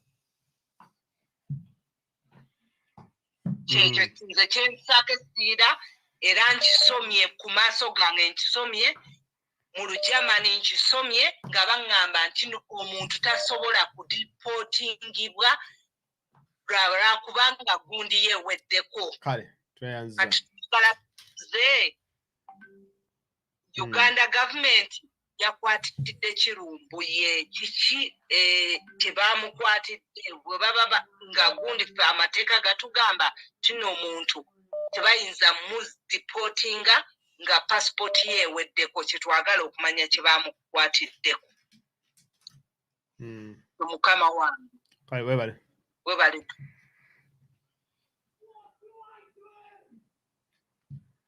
What is that tower? Daddy. Nice tower. Nice. Oh? Hello? What? Nice tower. Yeah. Yes, sir. Mukanda wange Ivan Bruce wano njagala nange okukatiriza ku mateeka ga immigrations n'okusinziira knowledge nze gye mmanyi kuba nze kennyini I'm an asylum seeker. I've been through that process, so I know.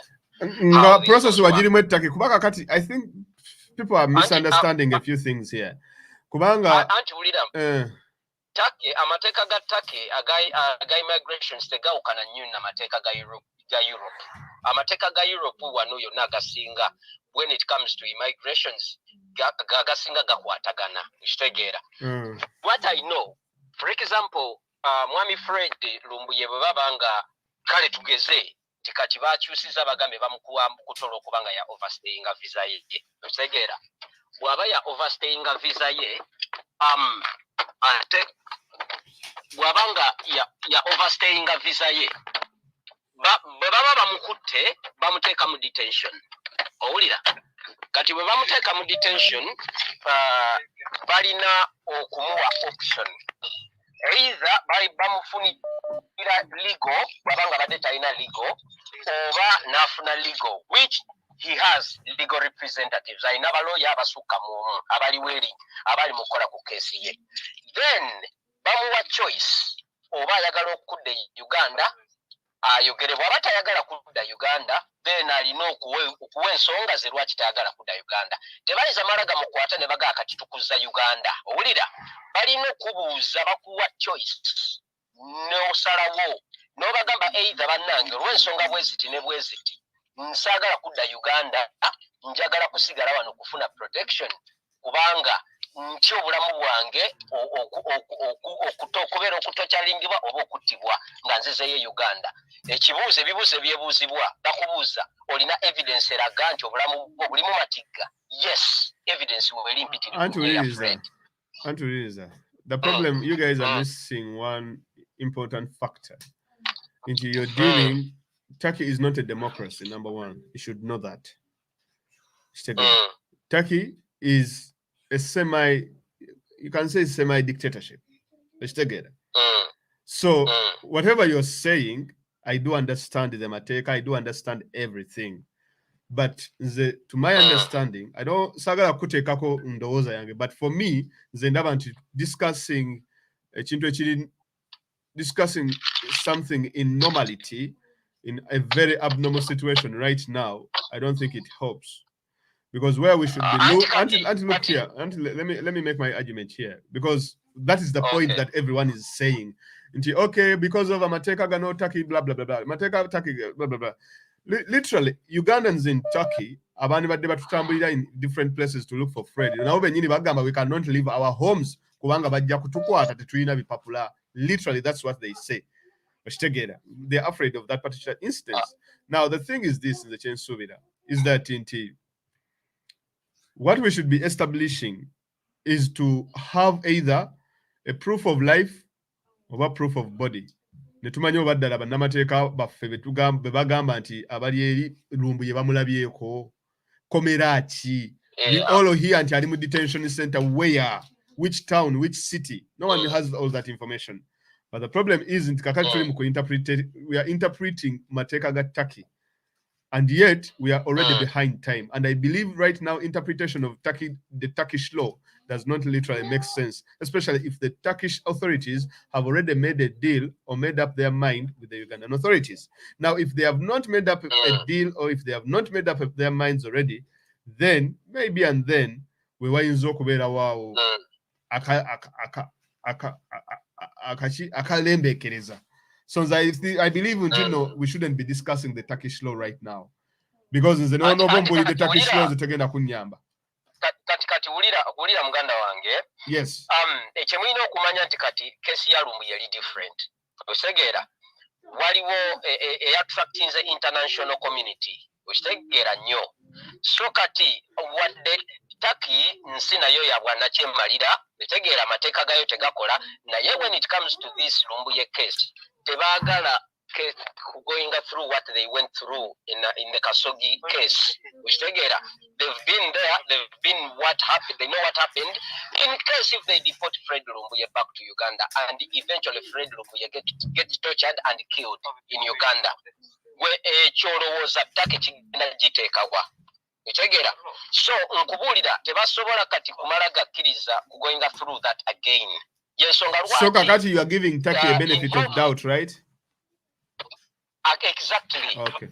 Exactly. Until right now, however much bandi chikoze amateeka gayo tugamanyi tegakola naye right now bayinza okuba nga tebalina choice nga tebandi agadde kudda mu kesi ziri kuba ffe tukimanyi definitely Lumbuye kasita bakola ensobi ne bamutwala etegeera tebijja kuba birungi naye akati kimanye international community yabiyingiddemu era nkubulire Fred alina ba representatives international nebwebanga abannayuganda bali mutaka basinga batalina bipapula batyo okuvaayo okulaga faces zaabwe Fred still attracting the international community waliwo ebitongole kati ebiri involved naddala ebirwanirira eddembe ly'obuntu so tebayinza kumala gakola nsobi eyo kuba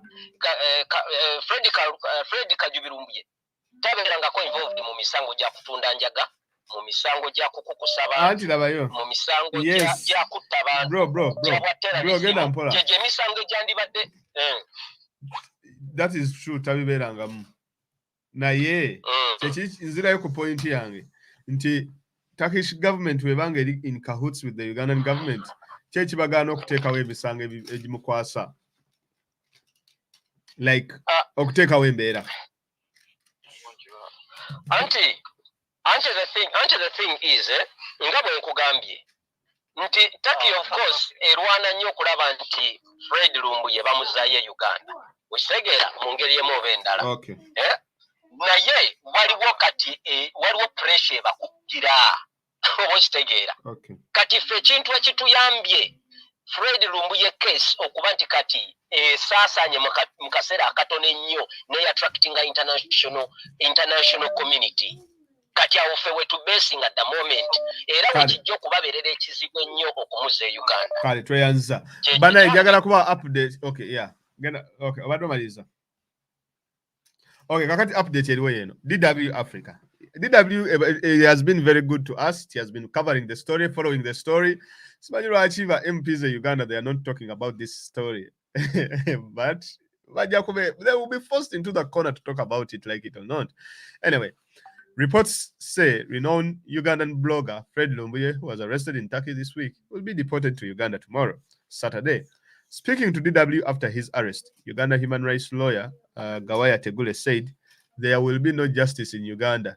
Between Turkey and here, we don't know what can happen to Lumbuye because Uganda is known as a state that tortures its citizens. It's time to be afraid. The arrest of Lumbuye has set alarm bells ringing for freedom of expression in Africa. Read more in this article. They didn't put the article, but I'll look it up. Now, on Wagayintino, between Uganda and Turkey, a lot can happen there. So, guys, it's a time to be afraid. Like Mr. Gawaya Tegure says, this is why we have to take this thing very serious. The arrest of Lumbuye is not just the arrest of Lumbuye, but it paints the entire picture, the entire social media activists, as well as bloggers in one way or the other. So please, Twinok Chitwala, very, very serious. Yeah. So you update Jema Denjagalo Kubawe update here. The good thing is in the different other people. Okay, guys, you have thrown the tweets there. Nabo batandise okutweetinga the Jeffrey Smith, the Kenneth Roths, bonna bateekayo tweets. Yeah, guys, kati mutaddeyo tweets kirungi ekyo. Yeah, you are doing well. Oh, and by the way, you should also know Turkey is not in the European Union. For those of you that are asking, it was refused admittance in the European Union, so it's not part of the European Union. And I do understand people interpreting the Turkish law, but I think these people by name into your debakola ebitali steady wakati wa Museveni never chalibe. All right, let me get another phone call. Hello.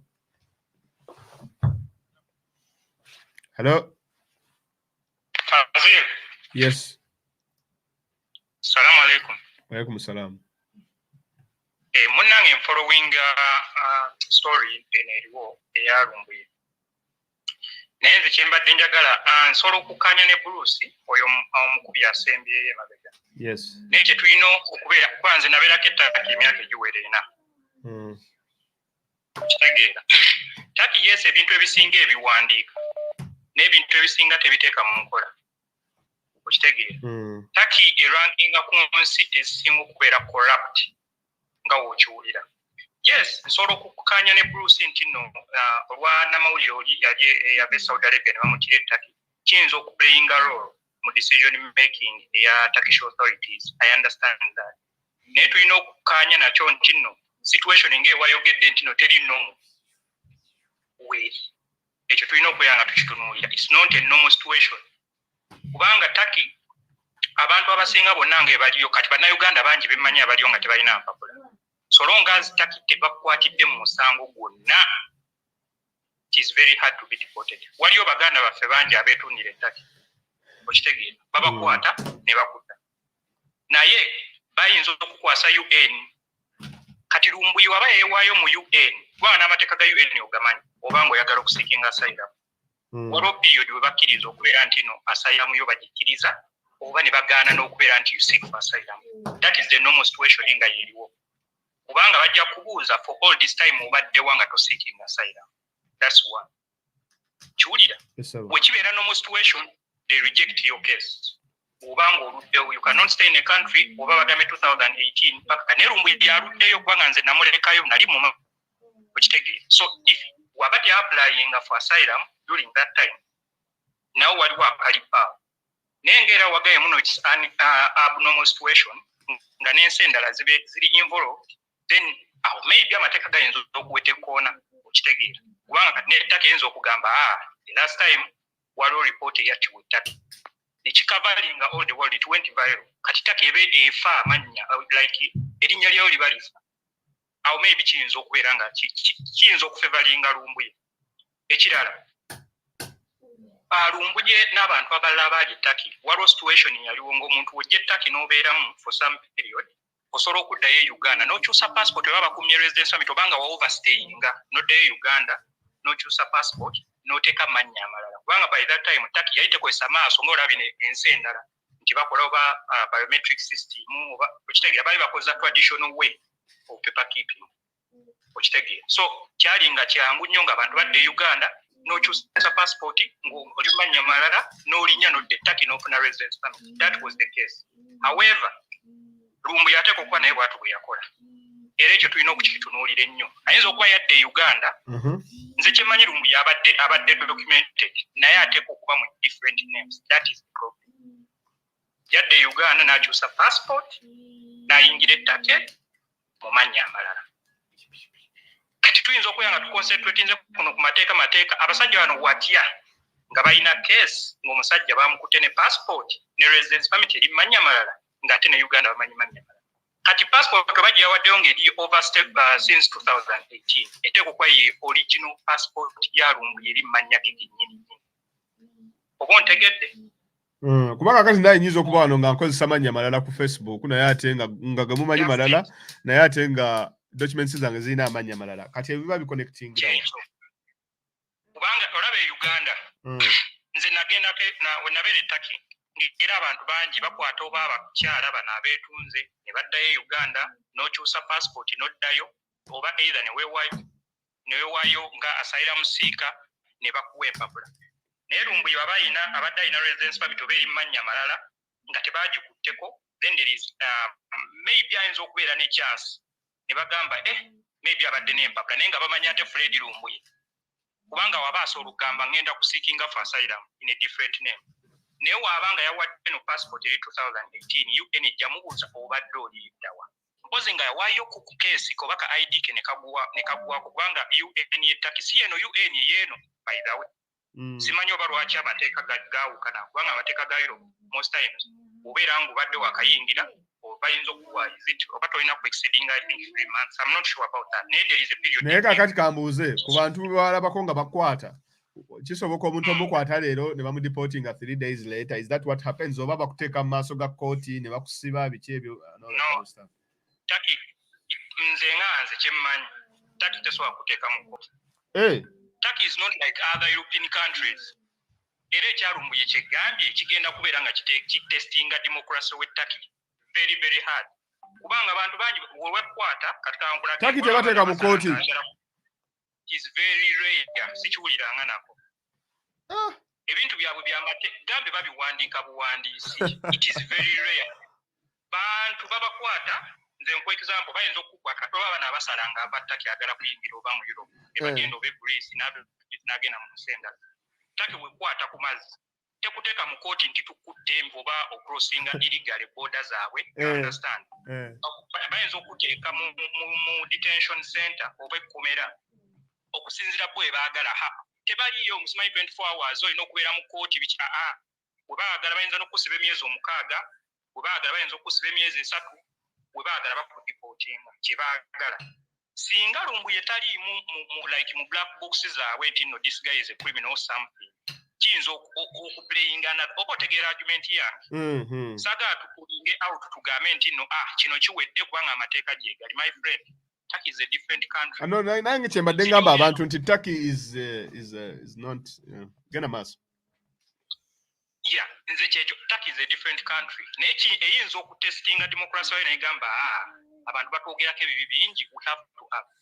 Naye kakati kambuuze nti engeri muganda waffe gye yali nga owulira arguments zebagaa engeri gye yakwatibwamu golowooza kyekiyinza okuleetera okutuuka ku mbeera eyo olabawo ekintu ekiri fishi nti waliwo eyamusetinga up kuba wemmanya nti sirina bipapula oba wemmanya nti nina obuzibu mu mpapula zange oba immigration oba biki of which I know nti Lumbuye has always been very careful not because of maybe documents biki naye because of the work he does maybe nti byakola in one way or the other ne threats zabadde afuna naye gw'osuubira nti ekintu ekyo what are the chances nti omuntu bayinza okugwako wobeera just like how it happened ne bakukwata ne bakutwala what are the chances naddala gwe yaliko mu mbeera eyo kati nze kyemmanyi Turkey bya mirundi njajja nsalinga question eyo mirundi ebiri sooka kisoboka okubeera nti bamusetinga olwa pate yali abantu ne bategeera wawasula ekyo kimu nja kukyansalinga mirundi 3 ogugumu eyokubiri recently Turkey ebadde ekwata nnyo abantu bonna oli documented oba oli undocumented I don't know why badde babakwata naye nga obeera documented sometimes tekibadde kyapeni tekibaddewo bbanga ddene mabega like I think 3 weeks 4 weeks ago badde bakwata ne bakuba nze nayo mikwano gyange babakwata abaana badduka kati abaana waliwo abawala abaali beetundira mu kitundu bakita Aksaray kati abo baddukawo ne bagenda mu kifo ekirala nkyerabidde naye nga baavaawo wakubakwata bakwata you understand kati ekyokusatu Turkey eringa ng'ensi zonna z'olaba wano we tuli oli UK abaana bali mu Sweden bali bannayuganda balina area of concentration oba ontegeera waliwo area gye balimu nga olaba okumaidan Aksaray oba n'ebifo ebirala okitegeera naye ng'ebisinga kati ng'ekifo okumaidan bannayuganda bangi nnyo kati Lumbuye abadde ng'ali mu area eri concentrated n'abaddugavu then there are higher chances nti of course government ebe bamanyi wano waliwo bannayuganda bangi tugende tukwate ne government yennyini esobola okwekwatira abantu baayo kiyinza okuba nga ekintu kyamukutte bakutte ekitimba ne batega ne kimukwata ekyo kisoboka naye tebasobola ne mu nnyumba ate we baba bayingira Turkey wegiwa benefit of doubt Turkey tesobola webanga ka video ke basindika olinga basika Lumbuye mu nnyumba kali authentic tebasobola kusika mu nnyumba Turkey ne bakusikamu busisi ne bakutikka nga n'abantu tebeeraze ekyo that is mafiaism tebasobola we baba baze mu nnyumba Turkey ng'erina ekintu bajja ne baparking emmotoka zaabwe eza poliisi ebweru ne bakonkona emmotoka gye twalabyeyo yabadde ya poliisi yaki emmotoka eyo gye twalabye Turkey tekozesa vans webanga ya poliisi tekozesa vans aba authorities ne secret police na biki they don't use them tebasobola kukwata bwe batyo tebasobola nze kubanga nze n'omwana gwe nali manyi omwami gwe nali manyi ng'ava Congo nga ali mu bino ebya like crossing s'abaana okuva eyo trafficking naye bamwangi ompulira nkuwulira bosigenda maaso naye baamukwata enkwata gyewankwata n'amawulire gonna gaakavalinga kati Turkey we beekuyinamu interest poliisi yonna evaayo n'amawulire gonna negaba kuba baagalolaga nti bakola jjukira Turkey racism eri so high okitegeera eri so high it's high very very high kubanga especially actually never citizens bennyini abasinga tebaagala bantu okitegeera tebalina mirimu sente ogiraba egudde lira yaabwe egudde kati baba bagamba nti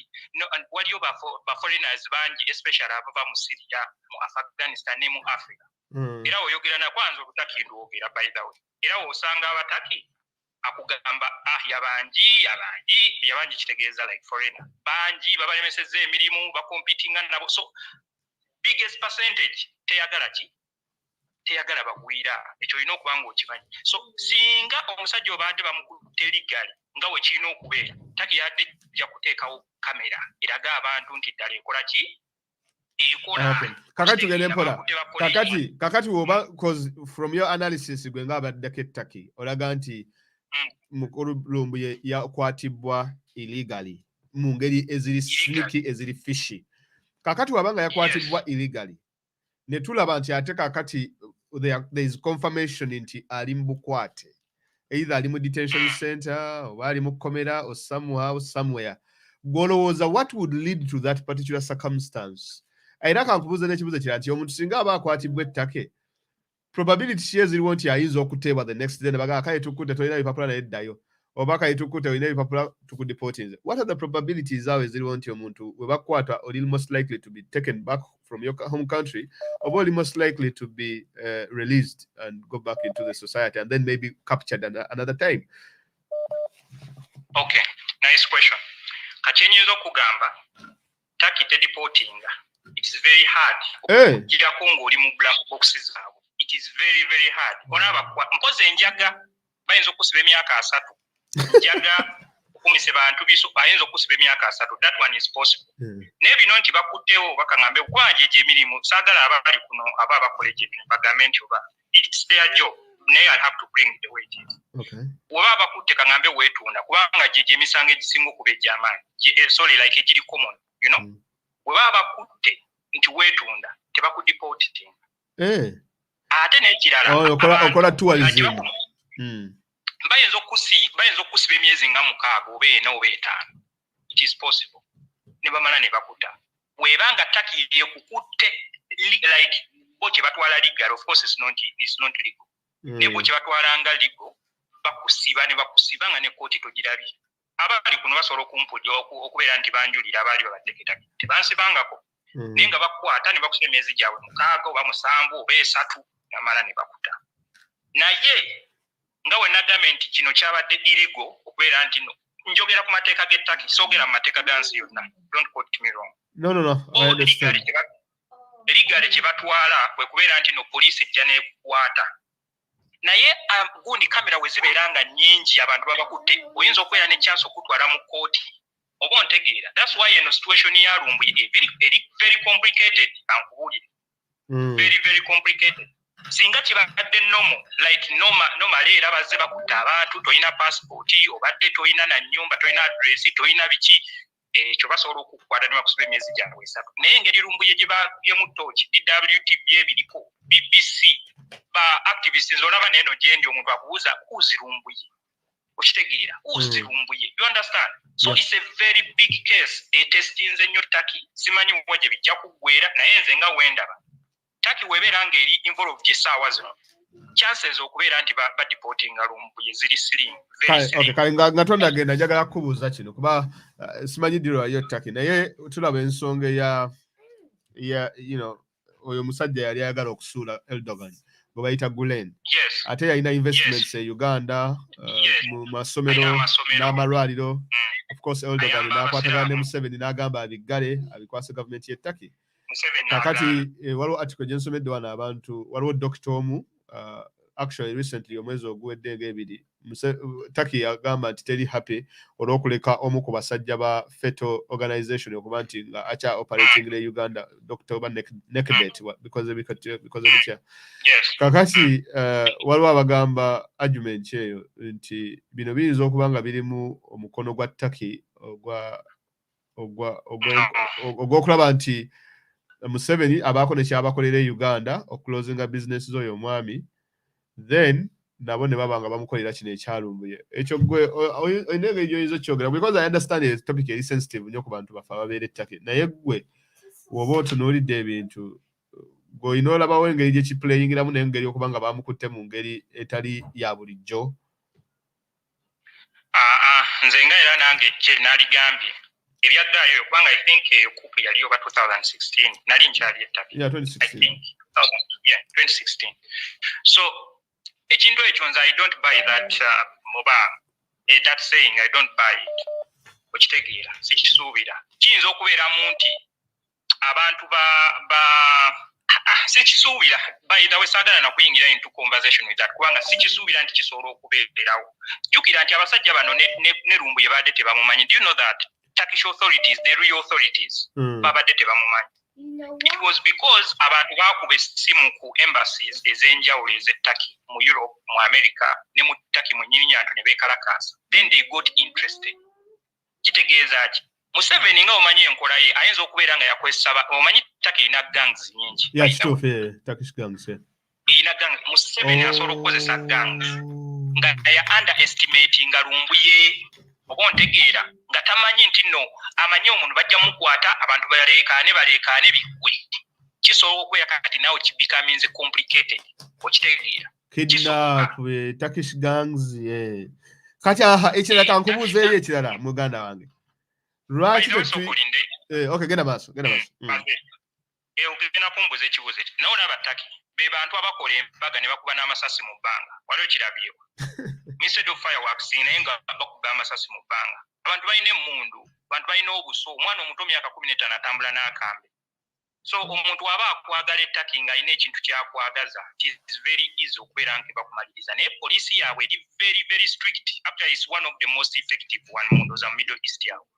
eri very strict era bagitya abatuuze bagitiira ddala bakwata bubi nnyo n'amaanyi naye ate ye eragako kali akantu bakayita bati okusiiga sugar coating nti bakola mugundi mu democracy line bayinza okusimbawo emmotoka zaabwe nga 6 ne pikipiki nga balina omuntu gwe baagala that's kyempita like okubeera daligo mu Turkish language oba mu Turkish society bwe kupakinga emmotoka zaabwe n'obugombe Lumbuye ne bamukwata amawulire singa bali interested in him amawulire gadde gajja kukwata agetake nejjukira abakoze ekintu kino ku social media okubeera nti n'ensi zitegeera nti Lumbuye ali bwati kitegeeza Turkish authorities eziri legal zabadde tezimumanyi kakati singa zadde zimumanyi nga ddala bamukutte kubeera mbamubaga eriningisa bayabadde bijja kubeera ku Turkish TVs zonna olwo olunaku amuterengeyo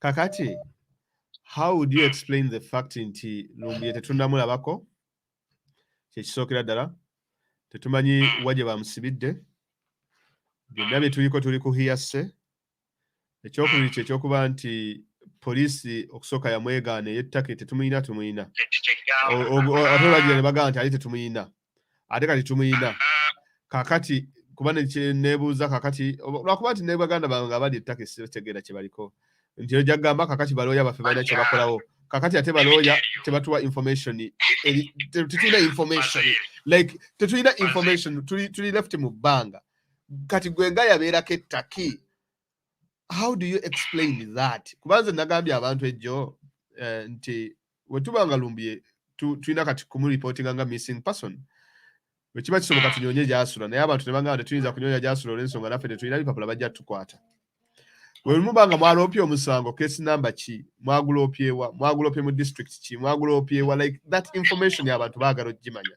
kati tetumanyi really kubanga kati tuli ajja kubeera na critical by the way ne ku bantu abali ku ground nti working on so many assumptions naye nga tewali so many facts on both kuba tuli more into the air nti where the pendulum swings fena gye tuddukira ne tuddukira eno nti kakati bamuleeta nca kakati tebamuleeta kakati bamusibye naye tetumanyi tetulina kifo tetulina place tetulina nothing to even start tracking him down tetumanyi oba mulamu oba mufu there is no confirmation of that n'abagamba nti no bamulabyeko sorry n'abagamba nti no tebagenda mu deportinga nabo tebannamulabako tebamanyi oba mulamu oba mufu tetulina confirmation eraga ddala nti poliisi egambye nti ye muyina naye aliridda wa kitundu ki which place which area kakati gwe nga yaliko ettaki mbuulira oyo kolandulamu yonna yonna how would you nkinyinyonyole explain it kati kankubuulire point ekino ekintu nja kukitwala eberenga like a flow of information like flow of processes bakwata Lumbuye nze nga era wenage nja kuyimirira ku kiri nti Turkish authorities tezaabadde involved in the first place they didn't know Museveni yakozesa ba mafia nga underestimating Lumbuye oba kye baakoze nga tebaasuubidde nti n'ekintu kigenda kubeera complicated like this bamala omukwata ne balowooza tugenda mumutwala ono tumuteeke ku embase tugulirire abantu basobole omudipotinga nga abantu tebakoze ekitebategedde then mu makati nga diru tennaggwayo abantu bakuba amasimu okufa obufi okitegeera bayirawo abantu b'ettaka abamu boogera oluzungu mu police department ayinza okuba nga tali fluent naye nga boogera oluzungu lw'abawalabu olumanyi come go they understand that thing so batandika okuba amasimu police notinga down ogambe which name Fred Lumbuye negatinga envelope. Why this man? Lwaki batukubidde amasimu like 1,000 calls in a single day about this guy? Who is he? Olwo kiyinza okubeera mu Turkish authorities mulimu abantu abali corrupt okwata Lumbuye ono bamu deporting. Okitegeera nga bamanyi nti Lumbuye yennyini passport mwe yayingirira kuba basobola okubikebera ng'eraga maybe 2018. Either tumunoonye waba talina residence permit tumudeporting nga bamanyi bajja kuki explaininga bwe batyo nti yabadde illegal in the country. Olaba ba Museveni propagandists abasinga bonna bagamba the guy stayed simanyi kati abo basimanyi bansereko ye narrative gye bavuga nti overstay. Yes, kyekyo kye badde baagala okukola kubanga maybe they use the strict spy networks eziri ettaki eza police n'abali corrupt ne bafinding out the guy had 2018 passport ina valid visa only like year ending in 2018. Tugenda mukwata tugambe nti ali illegal staying in a country tumudeporting. Wekituuka mu marketing nga tebannaba executinga kitabuka abantu bakuba amasimu batweetinga ng'era olaba be bakola essaawa zino. Police egamba there is something wrong here. I think abasajja ab'amaanyi nga olaba kati like IGP be Uganda for instance kati abettaki ne bagetinga involved let get this man tutegeere ddala ekituufu kiriwa. Kati ate okuba baamukutte ng'essaawa zino Turkish authorities zezimulina. Ontegeera naye olw'okuba nti like international media coverage nyingi nene ensi endala ziri involved kuba nalabye nti ne Canada, America, Ireland, actually in the United Kingdom nti bali involved like they want to get involved and help this guy. Omanye ensi kati ekyo ekintu kya Lumbuye kyatuuse kati ku marketing level. I don't know whether you understand this point. Kyayingidde ku marketing level nti ensi esobola okuvaayo kubanga kati kwa mwaka faananyi nti abadde muddusi abantu bonna bajja kudduka baga ono ava mu nsi ki nti ava mu kaŋŋambe Britain. So they are selling. So kati zino ensi ennene zaagala ziveeyo kubanga ensi zonna amawulire gonna gakavalinze almost ekintu kino. Kati America evaayo neekwata ejja kubanga egamba you see to helping abantu, we help people tuyimirira ku values bweziti ontegeera.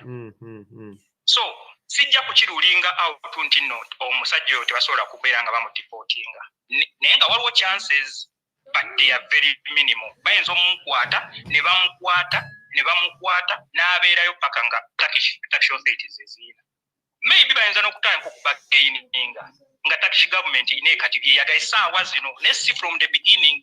Sanjagadde kikubuuza kino naye chances z'okubanga muganda waffe mulamu golooza ziri zitya? Kuba walina okugamba nti nno omusajja tumulina naye nga omuntu gwe balina nga si mulamu. Ekirala kankubuuza ettaki we babakwata do they give you an option to call someone? I don't think they give you tebakuyisa bubi nti kubira abeewammwe. Yes they can.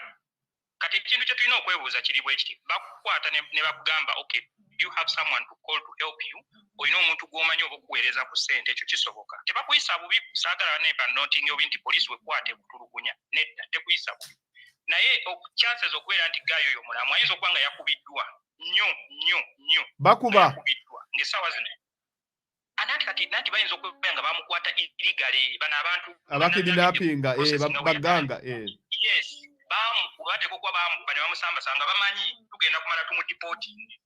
Okitegeera bw'abeera nga Museveni yali ddala involved omusajja otasobola mukwata ne bamuleka bamanyi engeri gy'akolamu ebintu bateeka kuba bamukuba bubi nnyo. Okitegeera ng'essaawa zino kizibu maybe n'okumulaga amawulire essaawa zino maybe nakyo kisoboka nga batya how can we bring the guy like this? Okitegeera ne balinda oba maybe the guy awone bamuteeke webanga tebagenda mudeporting bayinza okumala ne baba ne bamulaga ne bagamba wuno omusajja naye ng'akubiddwa naye nga chances z'okweera nti nno omufu baali balina kikola luli bweba teyattibwa mu mmotoka omwo bwe baali bamutwalira ng'ako ka video kaali authentic enough naye number plate gibaawa. First of all taki weba yagala okukwata pozi ng'abo abantu bamala ne badduka kuba emmotoka baagiraga bulungi ne number plates wadde bali like tebalina democracy naye nga olawula Museveni nti democracy tamufaako tafa ku bantu eboogera akozesa poliisi akola buli kyawula kyayagala n'Erodgan bw'atyo akukwata ne bakuba emiggojo naye ng'ekituufu kiri nti wabazzi mawulire ayogera kirala nene emabega bakola kirala. So that's how they are doing their things. So tulina okubeera nti tubeeramuko sijja kumalamu nnyo bantu maanyi. No, because kakati kubanze mbadde sinafulayo muntu ali Turkey who can literally break everything down and how the systems over there work. Okutuwa ekifaananyi. Kati Fazil kankubuulire awe UK osobola okuva UK nodda Uganda n'okyusa passport noddayo. Is it possible? And tekisoboka kuba bakuggyako fingerprints amaaso and all this kind of thing. Turkey kyali kisoboka mpoze nga bakikyusizza kati. So abantu baddanga e Uganda n'akyusa passport n'addayo ng'omuntu omulala. N'asobola applying for a residence permit mu mannya amalala okitegeera. Kati kitegeeza singa bamuggyako fingerprints kyali kye kisoboka.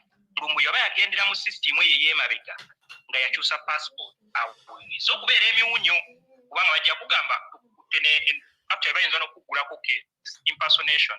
This is not your real name. Kisobola okubeera kesi ne bagigulawo ne batandika okubeera nga bakubuuliriza nnyo nnyo ate ne kireeta n'ebizibu abantu abalala bonna abadde bakikola okitegeera. So konaawo nsuubira nti Lumbuye chances z'okubeera nti no bamuze Uganda ntono okubeera nti mulamu chances weeziri nnyingi we baba tebamukubira awo bubi nnyo kubanga abasajja abo kankubuulira abo bakutta nalo tobawulira bayinza okukozesa abasiriya bennyini abo abasiriya kati jjo byabo tebali documented, nobody knows about them nga be balimu nga ffe twalaba muntu abagamba saagirabayo video bulungi kimalayo naye nga bagamba kwaliko omweru eyayingira. You cannot tell whether this is a Turkish, a Syrian, Afghan, bantu bangi Turkish eringanga oba kiki community of refugees okitegeera.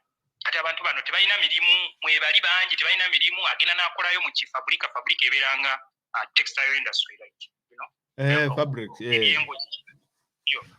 so bakiyita bo fabrika bagenda ne bakola mu fabrika n'akolayo olunaku lumu abo basiriya namaana dda ne bagenda ne babba kankubuulire babba tolekawo babbira nno ddala abo abasiriya abo kati tosobola mugamba nti ngenda kuwa omutwalo omwoyo ogenda omudde nekimulema tekisoboka. So Museveni abako ke yakoze bwe bate bamuttira awo dini chances nyinyi nti omusajja kati mulamu naye ng'okubwa kyo there are higher chances like 90% nti yakubwa bubi nnyo kisoboka obanga n'abasajja bano abamukutte babakutte essaawa zino ng'essaawa zino baba babadde basatu oba bananga abantu be bagamba bayinza okubanga tax authorities eziri responsible z'abakutte naye nga banoonya engeri gye basobola okumuyambamu bwe baba baagala Lumbuye kubanga by the way abantu abanene mu gavumenti y'ettaki bo tebaagala nnyo kuyisa bantu bubi. Obuzibu buli eno wansi abantu bali ensi yakula nereka abantu emabega oba ontegeera kyekigamba. Kitegeera. Ensi yakula nnyo nereka abantu emabega. Eyina enguudo ennungi, eyina amalwaliro amalungi, everything gwe kyoyogerako eri ku standard ya Europe. Actually n'ensi zesinga mu Europe nyingi okitegeera. The same thing lwaki ndowooza olw'okuba basiraamu naye singa egenda mu Europe nsi ntaake ebe competing na Germany. Kubanga ina buli kimu 5 meters there is an industry 5 meters there is a small industry at least okitegeera oba mu nyumba oba what they do everything. So chances okubeera nti n'omusajja baamuse ziri ntono nnyo naye okumukuba kisoboka okusaawa zino ayinza okuba nga ali mu ddwaliro. It is possible maybe ensonga lwaki tasobola abantu basobola namulaba nga ali mu ddwaliro oba ali mu critical condition ne bajja polisi yanoonyereza n'emukwata kati ng'emutadde mu ddwaliro of course omuntu abeera mu ddwaliro tebasobola nga baamukuba n'agenda mu kkoma.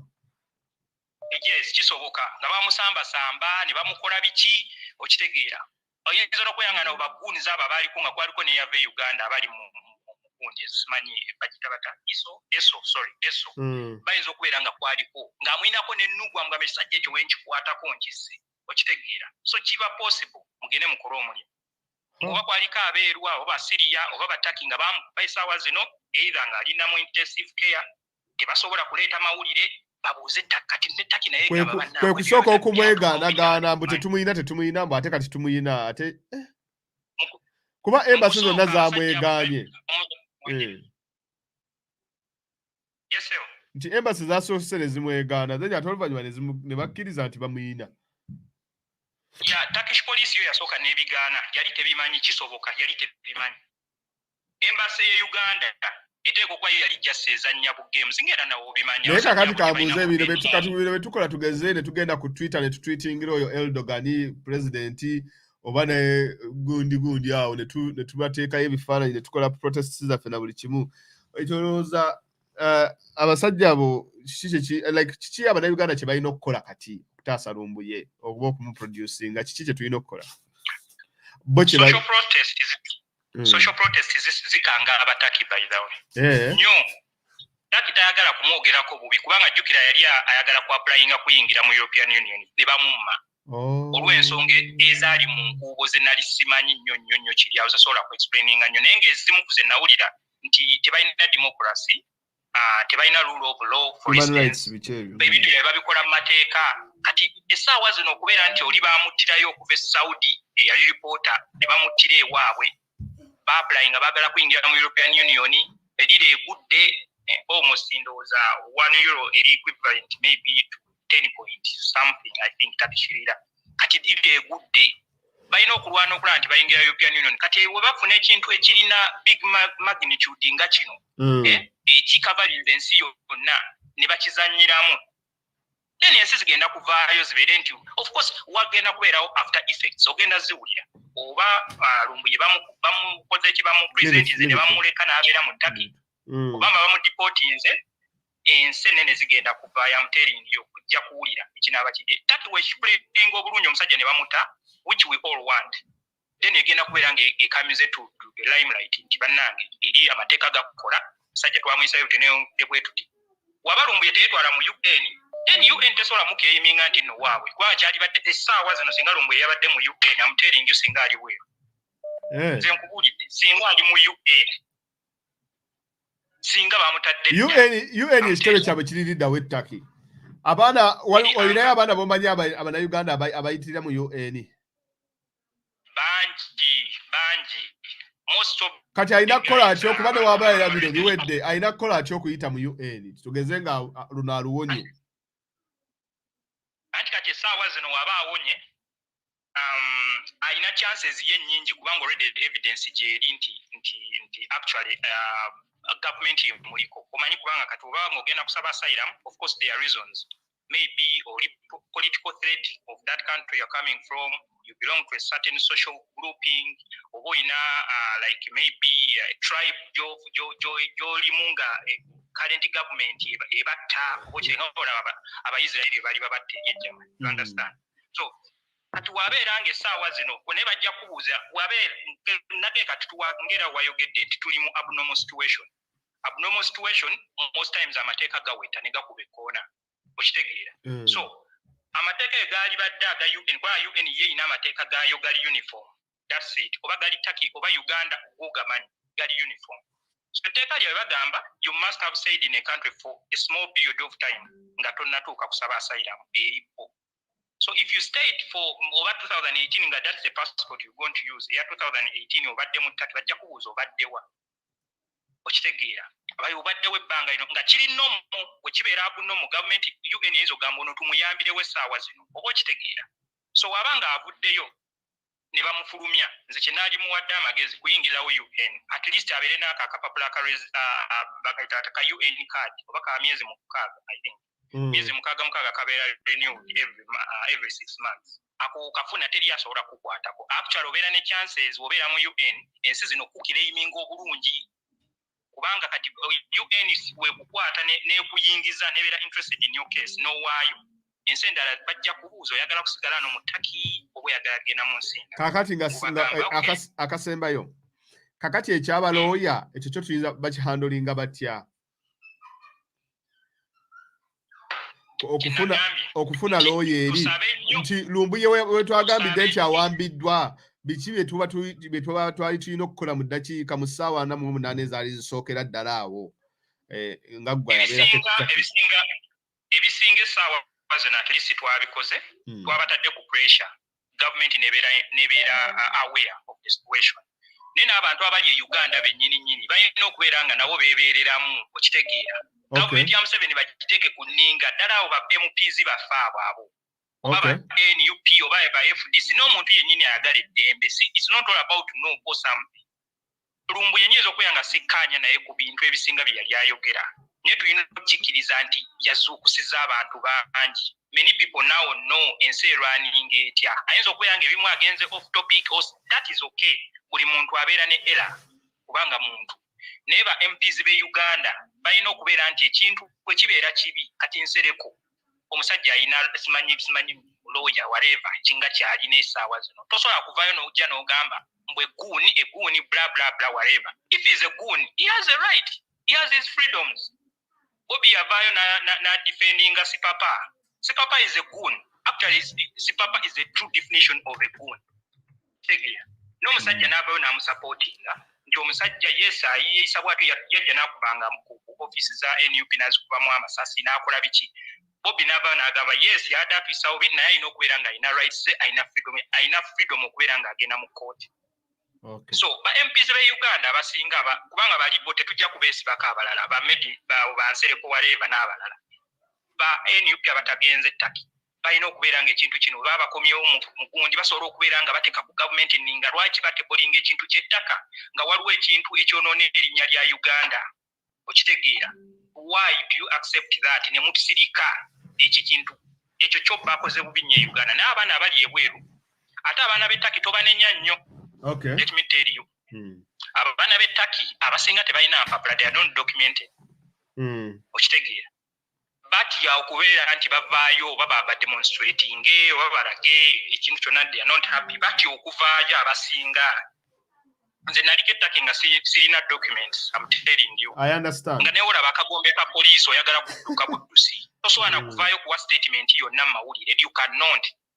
Kati oba ebyalumbuye byayingiddemu bamafia bagamba nange wenaavaayo bajja kunyiga. Okitegeera. So people are afraid. Takiringanga Uganda. The only difference is development. Kyekyo kyokka. Naye enkola zaabwe Erodgan naye abadde yali prime minister for how many years? Ne bakyusa amateeka n'afuuka president ne yeewa amaanyi n'akola biki. Okitegeera. It's the same way engeri gy'alwanning naano wekiri. So essaawa zino kye tulina okukola kikakisa ke tulina kubeera nti tuteeka ku gavumenti y'ettaki n'eye Uganda kuninga. Bannange mwenna bali ku Twitter musindike information. Bombard the Twitter. Mugisindikire information ne ku Facebook kwonna byonna bye mukola kubanga kati singa si Twitter social accounts zino ensi endala tezali badde involved. Okitegeera. DW TV webe evuddeyo my friend, that's a very big case.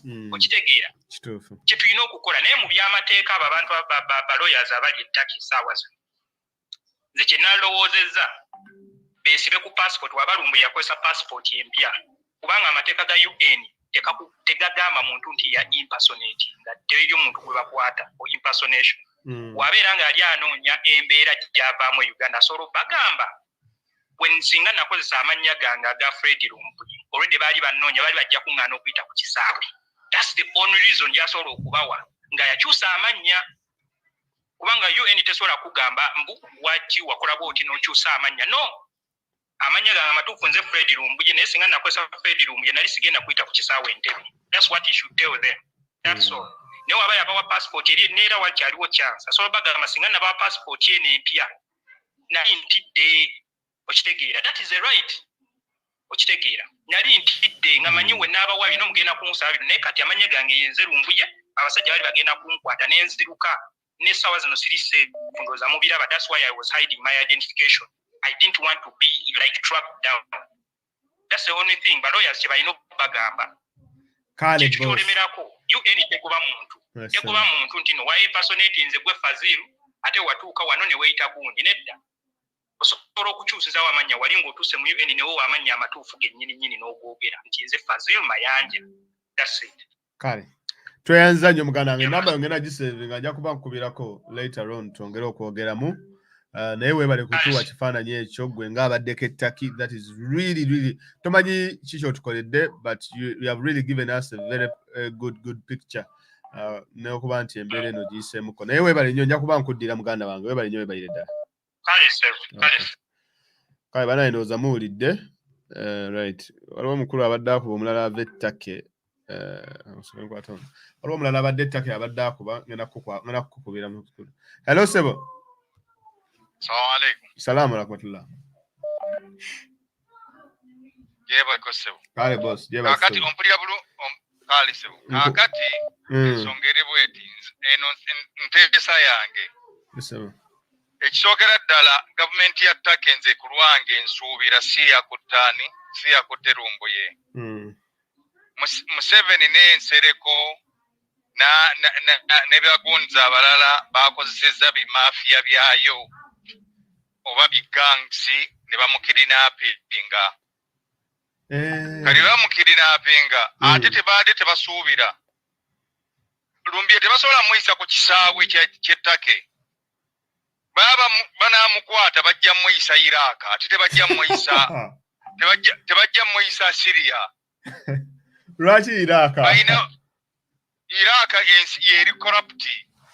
Saidi eno eya Syria kumpi n'ettake waliyo abagundi abalwanyisa ttake. Ttake tekolagana nabo. Owuliriza. Kaakati saagala kuseka naye maama. Ate gw'otubuze sipiidi. Si sipiidi basobola mutwala Iraq eri corrupt. Gye basobola mudipootingira naye nga kizibu nnyo bano bansereko. Bano bagguniza bwe baba bategeezezza nti bamukutte ne batandika okuserebulatinga. Era kyovula minisita yavuddeyo omusiru atategeera. Owulira ne yeewaako obujulizi ng'ensi yonna eraba nti tumuyina. Owuliriza yategeezezza ensi nti tumukutte. Ayina tteeka ki erikwata omuntu mugondi mu ttake. Kaakati kyensaba bannayuganda bonna essaawa zino kye tulina okukola tulina kukissa ku gavumenti y'ettake nga tubirinkinga byombiri ne Kasoji. Tutwitinge nga Twitter tuziteeka wamu ekyapeninga ku Kasoji kigenda kwapeninga kwani ku Lumbuye. Gavumenti y'ettake lwejja okuzuukuka ensi yonna ebirabe. Ensi yonna bwe tunagatta ekifaananyi kya Lumbuye ne Kasoji bagenda kukola ki? Ensi ejja buli muntu ajja kuba interest kumanya story. Era nsaba bannayuganda bonna gye bali kye balina okukola ekyo. Tulina kuteeka kazito ku gavumenti ya ttake ensi yonna egirabe. Abantu ba MPs bagende ku embasa ya ttake baprotestinge bekalakaase. Ne tebagenze batwitinge ensi yonna erabe ekikola ki ekigenda mu maaso. Ttake gavumenti ya ttake ejja kukola kyonna ekisoboka enoonye abasajja abo gye bali abaatutte Lumbuye. Ate omusajja yageze n'ayogera nti Lumbuye bayinza okuba bwe babina ebisajja ebitali professional nga byamukute byamukubye. Kati mu kumukuba batyo muzza mu society ng'azimbye. Era bagenda kumaliriza bamuwadde ennaku oba wiiki bamuzza eri abantu ng'ateredde. Nga bwe walaba gavumenti ya Uganda bwe yakwata Honorable Kyagulanyi n'emukubaakuba n'egaana omuleeta mu bantu n'emala mujjanjaba n'alyoka adda ki mu bantu. Kirabika bwe kiri. Naye ng'abo bonna bansereko bali involved. Babadde bamanyi nti bamukutte kigenda kuba kyangu omudipootinga omuzza e Uganda. Kyovula n'oyo minisita yavuddeyo n'ayogera ebitategeerekeka. Naye nga kyembasaba bannayuganda bonna mugende ku Twitter mutwitinge ekifaananyi kya Lumbuye nga mukitadde ne kyani ekya Kasoji. Ttake ejja kumala ezuukuke. Abantu bajja kuba interested nnyo ne bannamawulire bajja kuba interested nnyo okulaba ani gwe bagasse ne Kasoji. Please, yebadde enteesa yange Oluganda. Kale, kanfune muganda afuna omulala ava ettake. Waliwo no kansoke mbajjeeko bannaye waliwo omukulu abadde ettake njagala okuleetako wano katono.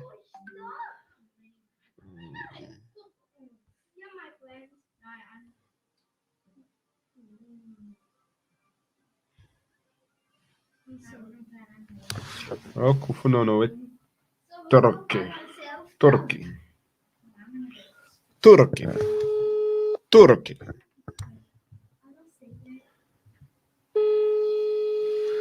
Ebyamayiro bigira birindako. Hello. Hello. Yes. Yebale boss. Kale naye jebale. Yebale boss. Kale mukama wange naye jebaleko ssebo. Kale. Information jinzo kwa kutake munange nditake sawa zo ndina mu bus naye. Lumbuye ate ko banga ba mukiri napins. Naye mukozese moroke eri mu video gye ba postinze.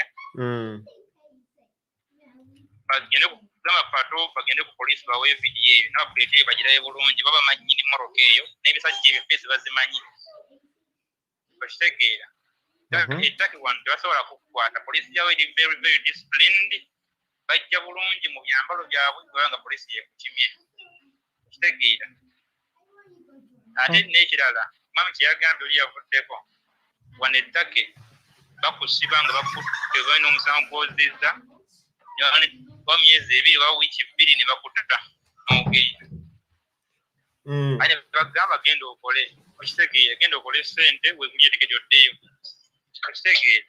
tebasobola kudipotingira ku ssente zaabwe tebakussalamu zaabwe kujjako nga bakutte nakayaga akoko bali bakaawu nnyo okitegeera okujjako bakutte nakayaga akayaga ko bakaawu nnyo kakati kiki gwe how do you explain kino ekyokuba nti talabikako bino betuwulira nti ali wano kati ali wali simanyi kati naye nga tewali n'omu yamulabyeko tewali n'omu yayogeddeko naye ekyo oyinza ki explaining otya nga gwali ku ground pato kyayogedde kituufu poliisi temulina interpol temulina era singa abadde ku poliisi oba mu interpol nga yabadde yamukutte balibadde babagamba nti ye mulina wabula bamukidnappinze nga bakozesa ebitagiza ebyo then kali becoming big badde tebakasuubira nga definitely baba balina okukola ki omuhanding over ku security gundi za wano eno okitegeera kuba singa tebakizuula kati Museveni kye yakoze singa bakizuula nti nno yakoze rubbish oyo n'akidnapping omuntu wano nga tabeebuuzizzaako ate awo buba musango gwa naggomola wano ettaka essebo kati kitegeeza gavumenti ya Uganda ebimenya amateeka oyinza oti okuwamba omutuuze ettake nga tumaze beebuuzaako teri muntu gwe bakwata ttake nga tebali mu uniform bapangisiza ebisajja ebiyaye kuba ettake balina emundu abantu abasinga obungi era oli kyeyagambye omwami yaliko wano ettake bakuba amasasi buli kiro gawulira baba mu kusanyuka embaga zaabwe zitaggwa kitegeera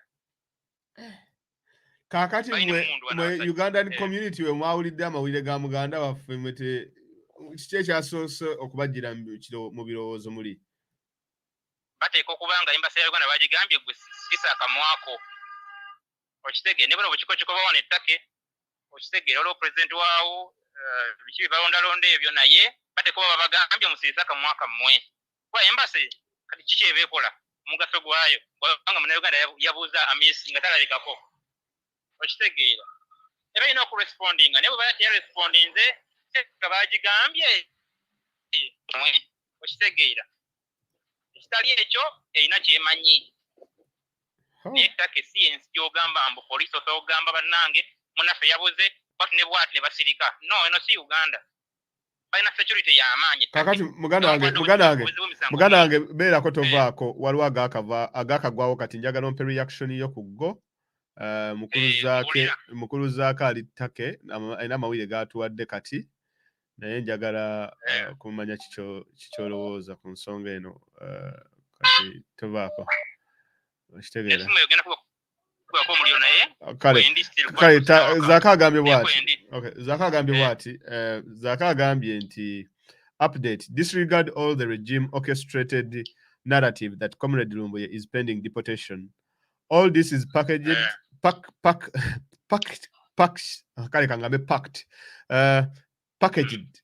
to suit their extradition narrative. However, the reality on ground is that joint efforts between our diaspora comrades and an international human rights lawyer are underway to block the extradition treaty that the dictator and his accomplices are advocating for. Whereas it's true that the Turkish authorities are holding Comrade Lumbuye in their custody on orders of the dictator himself, it is not true that he was arrested for breaching any laws of his host country. This is rather a personal fight spearheaded by the dictator himself.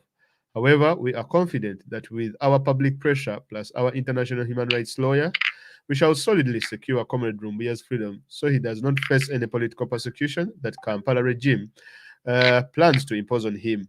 Kakati omukulu agambye nti ekituufu kiri nti muganda waffe Lumbuye yakwatiddwa era kati wetwogerera ali mu mikono gya poliisi.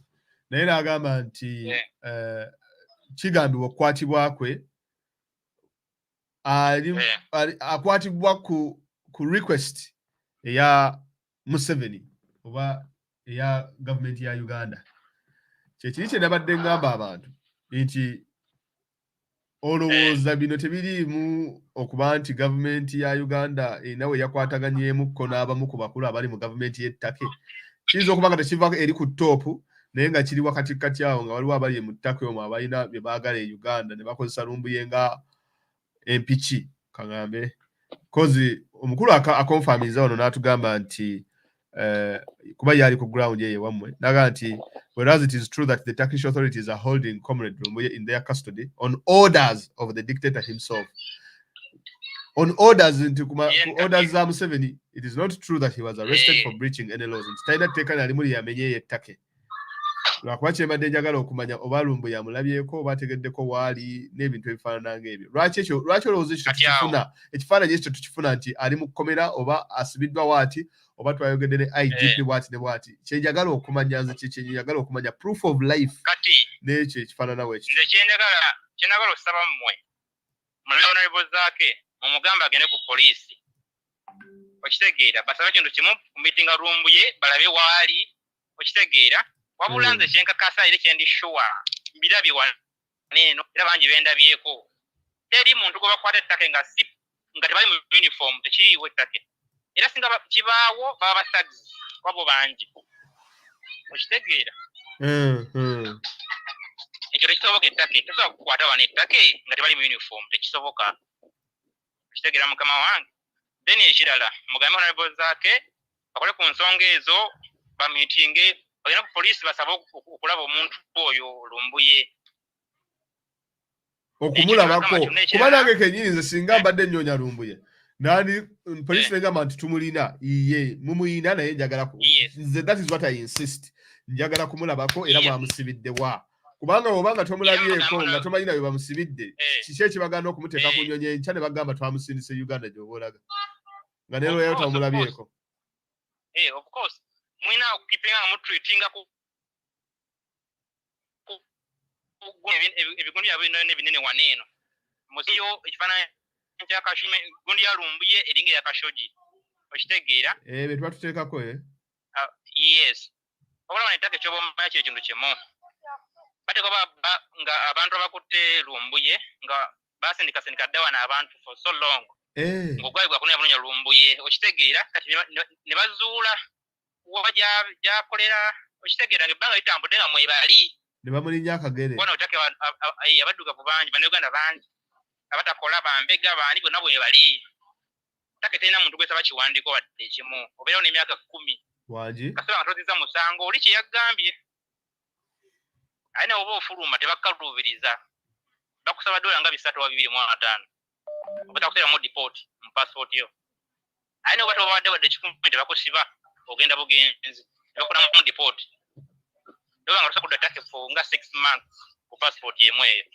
kyekyenjawulo ekiri ettake naye terina gwekwata mbugwe tolina biwandiiko tesobola kukwata ne bwekwata bakusiba wiiki 2 ate oba ne mu kkomera gy'obeera obanga aba entertaininga balwawo olaba abaddugavu tebaza misango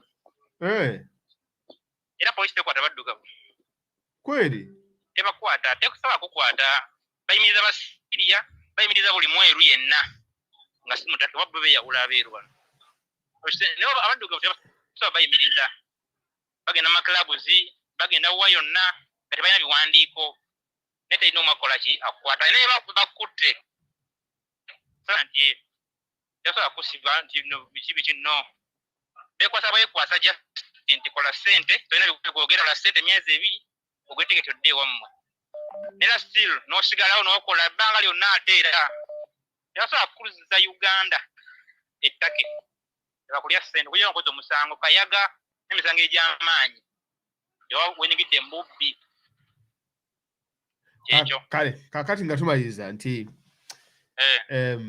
golowooza probability kyeriwo kuba kakati nti abasajja bano balina bye boogera nti olinayo omunnayuganda gwe gwali olabyeyo nga bamudipotinze oba ne bamuzzaayo oba biki nti overstayinze oba kiki ekiyinza okudipotingisa omuntu era nga wogaye nti kale enjaga naye nti of course ebirumbi etabiriimu na biki n'ebifaanana ng'ebyo naye golowooza nsonga ki eyinza kale we tuba nga kale twogedde mu nsonga ki abasajja abo gye bayinza okwesibako olaba ensonga yonna gye baba bataddewo baba bagimusibyeko busibi era kiba kitegeeza ki kati kyekyabaddewo ne last week nga wensula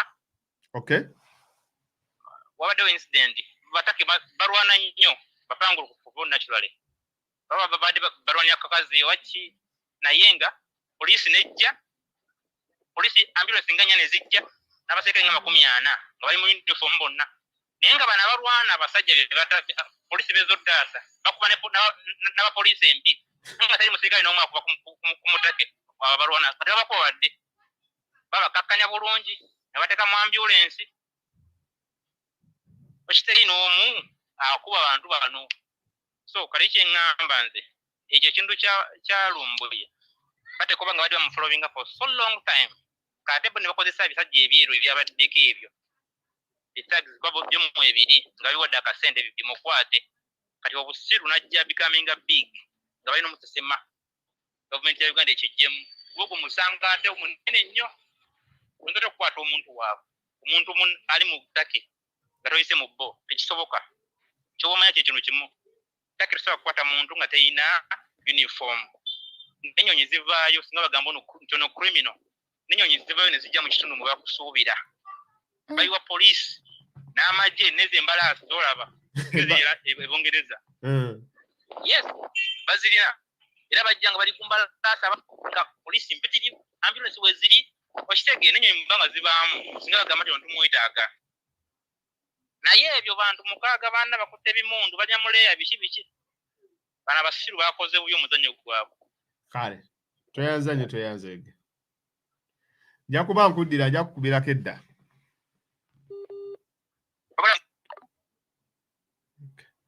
banaye ndowooza kati muwulidde ekifaananyi ababeera ettake kye babawadde kati ababeera ettake ndowooza mubiwulidde kati mwogere nga mwogera naye nga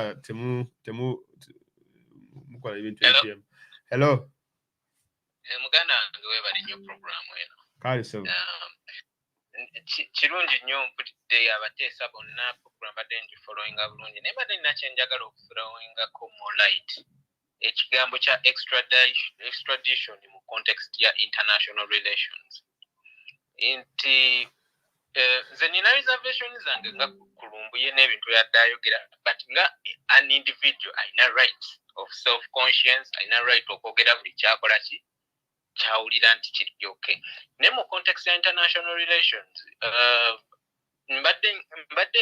mbadde kintu kino nkyogera nnyo n'abannaffe abali mu opposition ye Uganda erina okufuna strong footing mu regional politics wa Uganda kituufu ekyo otherwise as long as Museveni ya protecting western interests yes ya providing a security of securing business zaabwe mu region niwe tunakuba struggle January to December Museveni will remain the favorite era bwebweni yawangula akalunete linsi yavaayo mulwaniriraho so kyetwetaaga mu opposition kwe kubeera ne leverage mu bintu nga bino why would Take not strike a deal with Museveni ne baleka Lumbuye n'agenda eyo leverage gyetwetaaga mu opposition Take nga government erina interest zaayo mu East Africa Museveni musajja w'amaanyi nnyo mu East Africa Take mugamba ffe twagala already Turkish firms zina interest okubeera nga zimanaginga seaport ya Somalia Museveni waba ayagala nnyo Lumbuye oyo bamu extraditing he can give anything omusajja oyo bamuzze Uganda because already n'okubeera nti tali ku radar tetumanyi wagyali there are already communication between the two governments because twogera about a government with a government see a government with individuals so nga opposition kino eno message egende ku bannaffe aba opposition tuleme kuzanya local politics yeka tufune footing mu international politics kyekijjo tuwa leverage mu bintu nga bino nti government ya so and so ejja kutya okustrikinga deal ne Museveni because opposition ya Uganda erina strong footing mu nsonga bweti ne bweti. So kyandibadde kyangu nnyo kino ekintu okukikwasaganya naye n'ekyokubeera nti tuteekawo pressure ku media tuleme kimalira kufe nga ba individuals tukiteeke ku international firms kati ngazo zi IMF zi World Bank kagamba take tugirabise newankubadde yo omukulembeze waabwe tafaayo tebimulya cause naye already alina baayagala America extraditing ebazizeyo ettake naye baali bamulyawo waliwo okukubawo ndowooza obijjoera abamulyawo era abaabipanga baali wano mu America gali bamuyita oba Gulen something era naye ayagala bamu extraditing so ayinza okukikola basically to set a precedent for that Lumbuye ne bamuzze Uganda naye ate n'ekirala kyenjagala opposition abaana abali ku opposition tubeera alert nti ne Lumbuye yennyini government esobola okustrikinga naye deal ne bamugamba adda mu line n'ava mu kintu kino ng'ali victorious n'adda n'aba w'amaanyi nnyo n'abeera agent wa state propaganda muba muli awo atera oyingira akalulu gayi n'amenka n'atandika ku praising Museveni so tubeera alert saagala nti ate tugambe nti Lumbuye kiki naye tubeera alert mu nsonga eno so n'olw'ensonga eyo nze kyembadde nsinga okwagala okuteeka ku platform kuno opposition efune footing mu international already waliwo story right now running Kenya ya William Ruto it might cost him his presidential bid olw'okubeera nti rubbing shoulders ne Museveni opposition ya Uganda kati yandibadde eri all over that story wabula story eyo tetugikavarinze tuyiseeko musitegeera opposition ya Uganda yandibadde pushing eyo story because tetwagala tusetinge kiriya police agenda Uganda yetaga bannakenya beetemaatema wano okutuuka awo we bali babuildinze democracy waabwe beetema amajambia the last thing they want is to see a president agenda okubakulembera rubbing shoulders with a dictator kati opposition ya Uganda NUP yandibadde pushing ekyo streamlining a clear police agenda Kenya ne Uganda tukoze tugenda kolagana tutya okubeera nga streamlining a democracy rule of law human rights mu region ne Ruto yennyini kyandimukutte akabadiya newe yandiwangudde akalulu n'amanya kana akalulu nkawangudde lwakino nakino n'ataddamu kwesiguliza ku kisajja kino so ebintu ebyo tubitwale nga bikulu otherwise buli lwe tubimma amazzi ne tufocusinga ku local politics because Museveni ayisizaawo ebintu bingi nga atukipidde ku propaganda wa local politics tuli ku local politics walaba mu appointments ze yakola clear power divide mu government n'ebyo byonna byatuyitako nga tetubiraba nga tuli mu kabaka yafudde simanya bino because ebitya simanya nga ebintu ebyamakulu tetubiwa makulu ebitalina makulu bye tuwa makulu so ensonga eyo nkulu nnyo bannange tugiteekeko nnyo omulamwa otherwise tujja vidangamu awo nze kyenjagala okubagamba it will not cost anything British government okuwa Lumbuye if Museveni gives them a better deal either economic political or for strategic interests. Thank you. Right. Cheers. Thank you very much.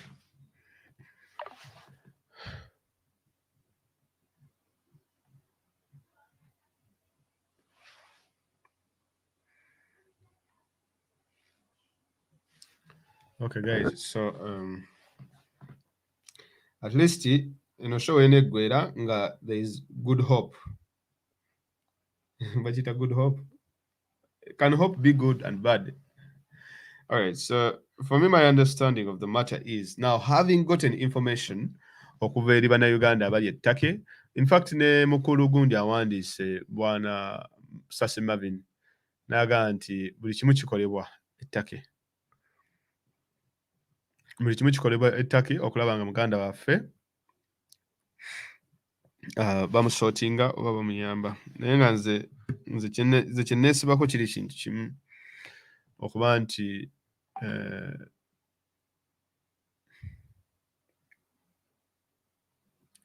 kyenneesibako kale kiri ekintu kimu nti okuba nti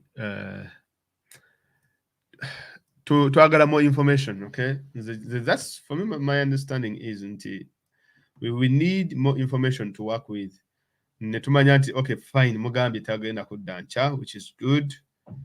Okay, okay, banga yenyonya ku kajubi Fred tu page baje hackinze. Nah. Fred tu page baje hackinze.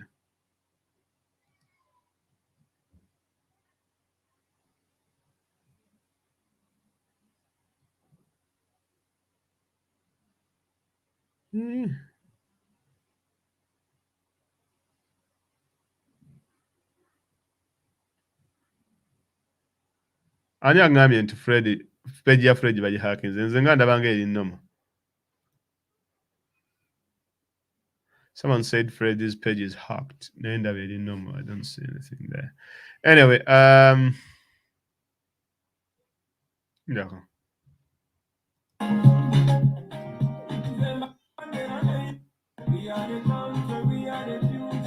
Siraba baje hackinze. Someone said page ya Fred baje hackinze.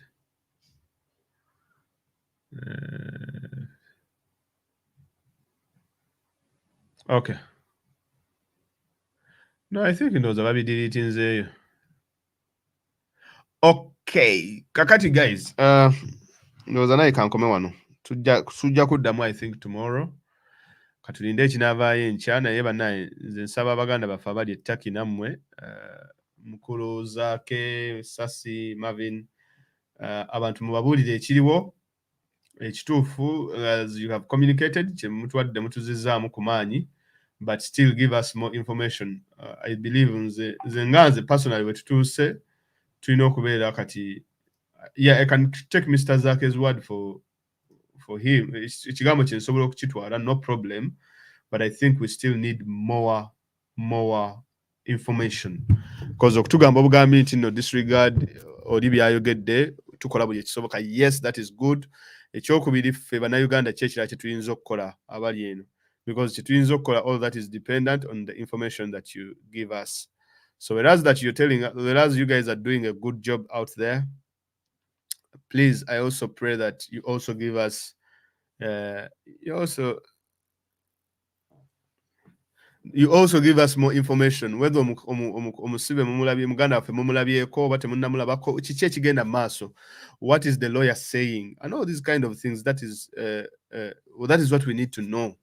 Nze nesibako ekyo banaye proof kiyinza okuzuza emitima gy'abantu to at least know nti ali mu kkomera weeriti ali mu kifo weekiti, such in good details ezo entonotono ze tusinga okwetaaga. Whereas we do not doubt what information you have giving us, which is good, but give us more details as well as help us to understand what is going on and kiki kye tuyinza okubanga tukola in one way or the other. But I've understood nti Bwana Lumbuye is arrested oba ali mu kkomera on the orders of Museveni, as Zaake said, because I understand wabanga aliko on the orders of Museveni, then like Museveni inamateeka akigayinza okuwa ettake. Quite interesting, but kale katulinde naye nze ndaba nti okay, having spoken to guys ababaddeko ettake, it gives me now a very much bigger picture than gyembadde siina luli, which is really good that these guys who live in Turkey batwadde ekifaananyi kye tubadde tetulina. Kati naawe katukozese picture eyo then tubuuze ku baganda baffe abali ku ground batubuulire. All right guys, have a blessed one and let us meet whether tomorrow or later on in the day for any new updates. Yes, mumbejanga wogani nti nze naye bwendaba nti wetubanga tetumanyi na waali, like Lumbuye is very irrelevant right now if at all we don't know where he is. Like if we don't know, literally no one can tell you. Teri muntu kati munsi ayinza kugamba nti amulabyeko. Teri muntu munsi ayinza kugamba nti ayogeddeko naye kabeero yawe. Teri muntu munsi ayinza kugamba nti no amanyi waali. That is if I get one of those details, olina nga nti njogeddeko naye mulabyeko oba manyi waali, that when nakiwulira I'll be very very good comforted. That information yetuvuye okuva Baganda bafa babaddeko oba babeera Turkey ate nayo eyongedde okuba nga enzizaamu amaanyi nti whatever happens tekigenda ku happeninga lwakuba nti no Lumbuye yasse omuntu oba alina ekyobusiru kyakola oba whatever, but it is happening because of what he stands for. Bye bye.